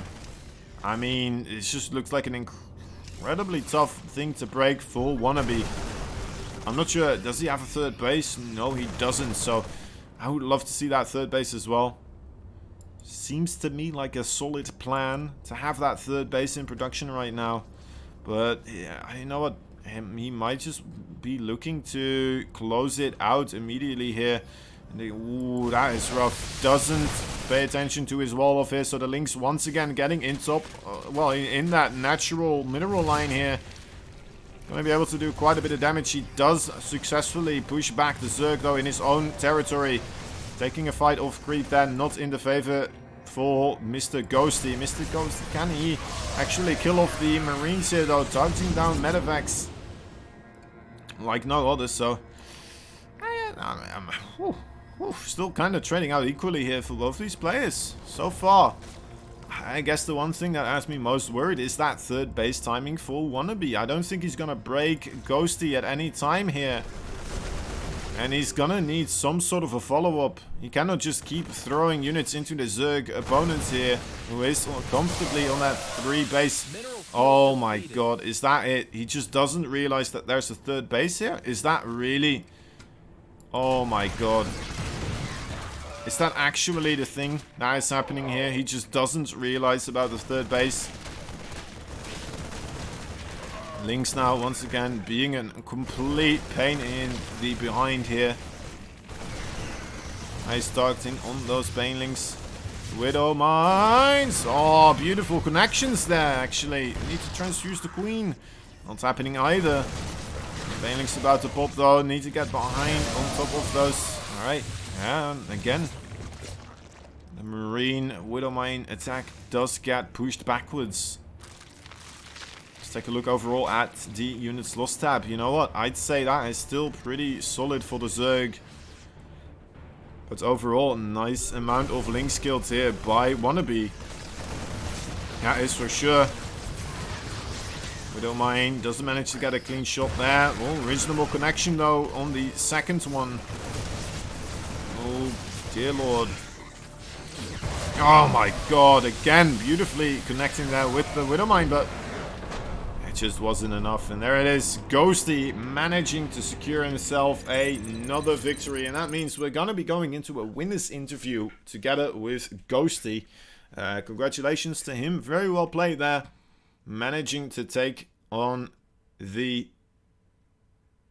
Wannabe Beyond, the Belarusian Terran player here.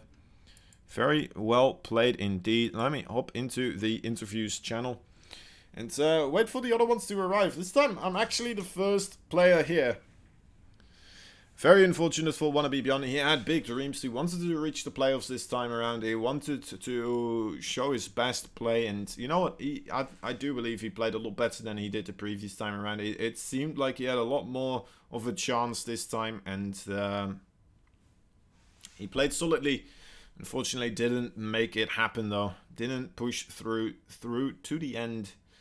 And that means that Ghosty, again, once more securing his spot in the playoffs, is going to be able to move on into the semi-finals on, well, not next oncoming Saturday, but the one after that. We will be having those, of course, 2 semi-finals, best of 5s, and then afterwards a finals, best of 1. What's up, Ghosty? Not too much, I think. Not too much? All right. We're just waiting for Miguel and Fireplay to join us as well, and then we'll do the interview. Were you feeling confident today? Like, hey ho, Okay, hey, Hello. Again. How are you, Gusty? I'm fine, thanks. Okay, did you already started asking a question? Cause I know. I only asked if he was feeling confident today or not. Okay. So are you feeling confident, Ghosty, or were you? It could have gone better. Like, I threw the first game I played against Matillo, which I was like, about. Yeah, I kind of agree with you actually. I thought you had it. You just lost it. But well, first of all, congratulations for qualifying. Still, it was Thank you. hard, probably harder than last season, right? So how do you feel now? It was pretty hard. You saw Mirtio is pretty good. Do you think you can beat him in the finals, like you actually beat Arrow Fire, who were in your group in the playoff last season? I can beat him definitely. Like, I think I lost like the game because I thought that Fruitlets are viable, but yeah, they're not really. I should have gone just Lurker Viper, then I think I would have won. So I think I feel comfortable actually against him. Okay. Okay. Any question, maybe Kozan first? Yeah, sure. So, looking at this group, was Matillo actually the player that you were most afraid of as well, just from the beginning, or? Yeah, I think so. You think so? Right. And looking at the other group, who would be the player that you wouldn't want to be playing against? Like I like to play against everyone. Okay. Uh, No one like that Baby you're afraid Marine of? and X. No, not really, but maybe Baby Marine, Agrafire, and Exo Striker. But I don't know. Okay. I'm not really afraid. I'm like, Oh, that's a good mindset, I suppose. Yeah. Yeah. Yeah. So yeah. Why did you make the switch to Zerg? I think I read that, right? You made the switch to Zerg at one point? I played a lot of Terran, Mm-hmm. and I met like somebody on the 2v2 ladder.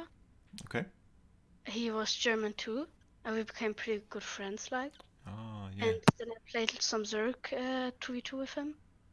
And he said, yeah, your Zerg is pretty good, you should switch to Zerg, just test it a bit. And then I did, and it It was stuck. pretty good. Yeah. Yeah. I remember this now, actually. But for anyone that didn't already listen, that's the reason why. So just play with random German players on 2v2, and maybe they'll give you a tip about what you should do to improve, or some good tips about switching race or something like that. I don't know. Yeah. A little question. You say your favorite player is Zero, Yes. but you renamed as Gina Su. So why is this rename? I don't know. I just thought like at the start of the season, like this name is pretty cool, so I just so good. And I thought like about the name Cyril, but I didn't find in my mind like some that's cool, you know? Like I don't know. Mhm. So Sue just sounds cooler than Cyril. Yeah. Yeah. All right. Like the T, like Jin Air Sulu is like better than Jin Jin Air Cyril? Cyril, you know? Yeah. Yeah. Makes sense. Yeah. How do you feel right now for the playoff? I mean, you will obviously have Myrtio to play in the finals, but before you will have to confront maybe a Rockfire, maybe Baby Marines, Exo Striker, or Cuckoo. How do you feel? You actually lost 0 game on So, the yeah, but I mean on the yeah, group zero. stage. On the group stage of the first season, you didn't lose any game. Yeah. And right now it was harder to qualify. So how do you feel? Is it are you in like do you feel different than last season at the same moment or Uh, I don't know. Like, I think I wasn't really like in the mindset to play right now, really, and be like try hard. Okay. okay? So, I don't know. Our last question may I for me, and then okay. Surefire Play and Gosan will have some other. We had an cool announcement this week. 3 more years of StarCraft 2 with a nice ESL Pro Tour. How do you feel about that? Does that make you feel you want to maybe play more to become a pro one day, or I don't know? Uh, I mean, it's a dream to become a pro, but like I don't know. But I really like the ESL thing. Uh, I will try. I mean, Okay. Okay. I practiced a lot the last days, which gone pretty good. But at the moment, I'm like a little bit stuck because I don't know what I should go. Like I have to, I have to go everywhere like better, but I don't know where I should begin. Mm. So yeah, I have Okay. to. Makes sense. 'Cause, Yeah. There's some couple of good questions coming from Alessandro from chat as well. So Ghosty, do you have any local groups helping you, or do you mostly rely on yourself, or like what kind of circles do you know have contact with to try and improve in with StarCraft? I have like as I said the last time, I have a coach. Like Mm-hmm. he's I wouldn't call him a coach. He's like a friend, like more.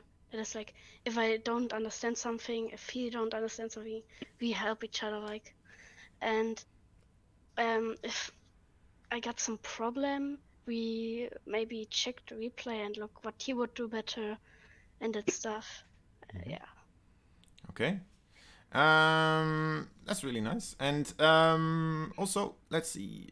Do you theorize, or do you do you mostly theorize on strats then? I suppose yourself, or do you take most from the coach these strategies, or from someone else that you observe or watch streams of or games? Actually, I like that's my problem. I don't really have a build. I think if I would have a build, it would go like really better.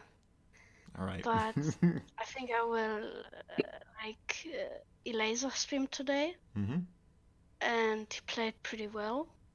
I mean, he bet like 2 times Neep in a row. Okay. That is And I good. think I will look his opener and that stuff, and yeah, So is that try something you're to gonna look into more in the future, do you think, or? yeah, like in Yeah. the next days, yeah, like in the future, Okay. Um, just to improve. just to improve. All right. A quick one. Do you like Jadong? Yeah, Jaden is a really good player. Right, there you go, He's really Wormisk. insane. Yeah, there you go. Jaedong Best is friend insane. micro. That's a nice answer. All right, and then one more. How do your parents feel about your StarCraft 2 time, or your StarCraft time in general? Uh, pretty good. Like they're not like supporting me, but they're like yeah, like were like really happy for me when I won like the first Younglings tournament. Oh, nice. and yeah. Okay, Yeah, so about they're that, supportive. Sorry, Sorry. Miguel. I was thinking, was that the Younglings tournament your first experience in a tournament, or did you play tournament before? Like that was really like that felt really like a tournament. I played like of a streamer some tournament, Mhm. but I came like not even in the semifinals or like in the quarterfinals or something like that, and it didn't felt like a tournament. It felt like I do custom games or so. But this is like feels better to be honest. Did you play in any LAN maybe, or Not yet. okay? And is that an objective for you? Like, do you want to play in LAN one day, or Yeah, would be cool. oh, okay? Fireplay, do you have any question? Do you will play tomorrow in the USL Open? Uh, I didn't even know that it's tomorrow, but I think I will. I try. It's at 2 p.m. your Yes. time. Uh, I think yeah, I gonna play it. Thank you Okay. for saying it to me. There you go. Oh yeah. Any other question, Fireplay? No. Okay, well, I have a last one for you. In the last interview of Mirtio, he told us, yeah, Ghosty is easy to beat. No one can beat me. He was like super confident, you know. So, Yeah. do you have any message to Mirtio? Like, does he have to be scared of you in the final? No, I don't know. Like, No. shouldn't underestimate me maybe, but I don't know. Okay. That's good. That's solid. Right, don't underestimate me, Matrillo. I'm gonna come and get you. I mean, he does have, what is it, like 2 years on you as well, right? So, I mean, still have some time to catch up, perhaps, as well, for later on. But, yeah, I mean, the games you already had with them were really close anyway. So, you know what, I do think that could go either way as well. I think you have a Yeah. good shot. Well, thanks a lot, Ghosty, and we'll see you in 2 weeks for the playoff. Yeah. Bye, and congrats again. Thank you. See you. Congrats, Bye. dude. Bye-bye. Right. Bye-bye. Right, lovely stuff there, guys. You heard it from Ghosty here. That's just, you know, that's just heart melting, right? An interview like that. Absolutely crazy. And it's great to hear as well, right, that this actually did feel for him. The previous time we held this tournament, to him, it felt like the first time having a real tournament. And, you know, that's kind of the way the tournament was designed as well, to give them the... really well, these kind of incentives to really try these types of things, get them a little bit of experience, right, where they're not going to get killed off by Neeb or Elaser in the round of whatevers, or, you know, those really well experienced players when all the adrenaline is rushing through them, just getting a good chance against everybody else who is kind of in a similar boat. Is he interested in traveling to LAN? Maybe. There's so many countries, I'm not sure where he is though. So Ghosty is German, Alessander, and actually Miguel asked that question. He would like to go to a LAN. Yeah, he would, definitely. He thinks that would be absolutely really cool, but you know what? I mean, he is only 13 years old, so you know what? He's gonna have to get his parents to agree to that one to help him out with that situation. But anyway, you know what? That is crazy cool to hear from him as well, to be like, yeah, this was like the first tournament that felt real to him, and yeah, that's just really cool. All right, anyway, guys, if you want to support this tournament, I'm gonna say this one more time. We have a Patreon, right? We have a couple of tiers as well. If you want to help out, we would very much appreciate it. Keep things like this going, and really basically the grassroots of esports here, right? The main starting point for a lot of new players, potentially a way for them to get themselves, well, some experience in their pockets, and get further ahead than other players potentially could. All right, get the first experience and get that foot in the door, and get them addicted to that StarCraft 2, right? Give us some new up-and-coming players later on in the future as well. That's the investment. Alright, anyway. Guys, I hope you had a good one. This is it. This is going to be it for today. Next Saturday at the same time, again 7 p.m. CET, we will have Arrow Fire, Baby Marine, Suku, and Exo Striker all going to be fighting against one another, fighting to secure their places in the semi-finals as well.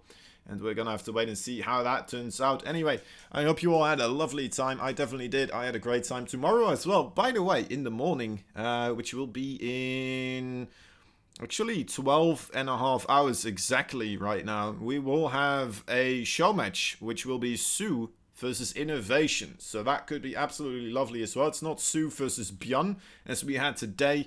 It's going to be Sue versus Innovation. So can Sue also beat Innovation? Björn, of course, hasn't been playing for a long time. Not really on the pro scene anymore. So who knows? Maybe Innovation can take him out. We will have that stream, not on the Twitch channel, but we will have it on our Alpha X Africa TV channel, which is Alpha X SC2. Same as Twitch, but then on Africa. So come check us out there tomorrow. It will be on Team Liquid as well. If you're a lazy man like me and you want to have just a simple one-click thing, that's how you do it then. Anyway, I hope you all had a lovely time. I'm gonna go check if there's something I need to host here, and yeah, I'm gonna be saying my goodbyes to you guys. Have a good one. Thanks for watching. I've been really Kozen. I have a Twitter and a Twitch if you want to follow me. That's where you do it, at really Kozen, before I forget. Alright, bye-bye.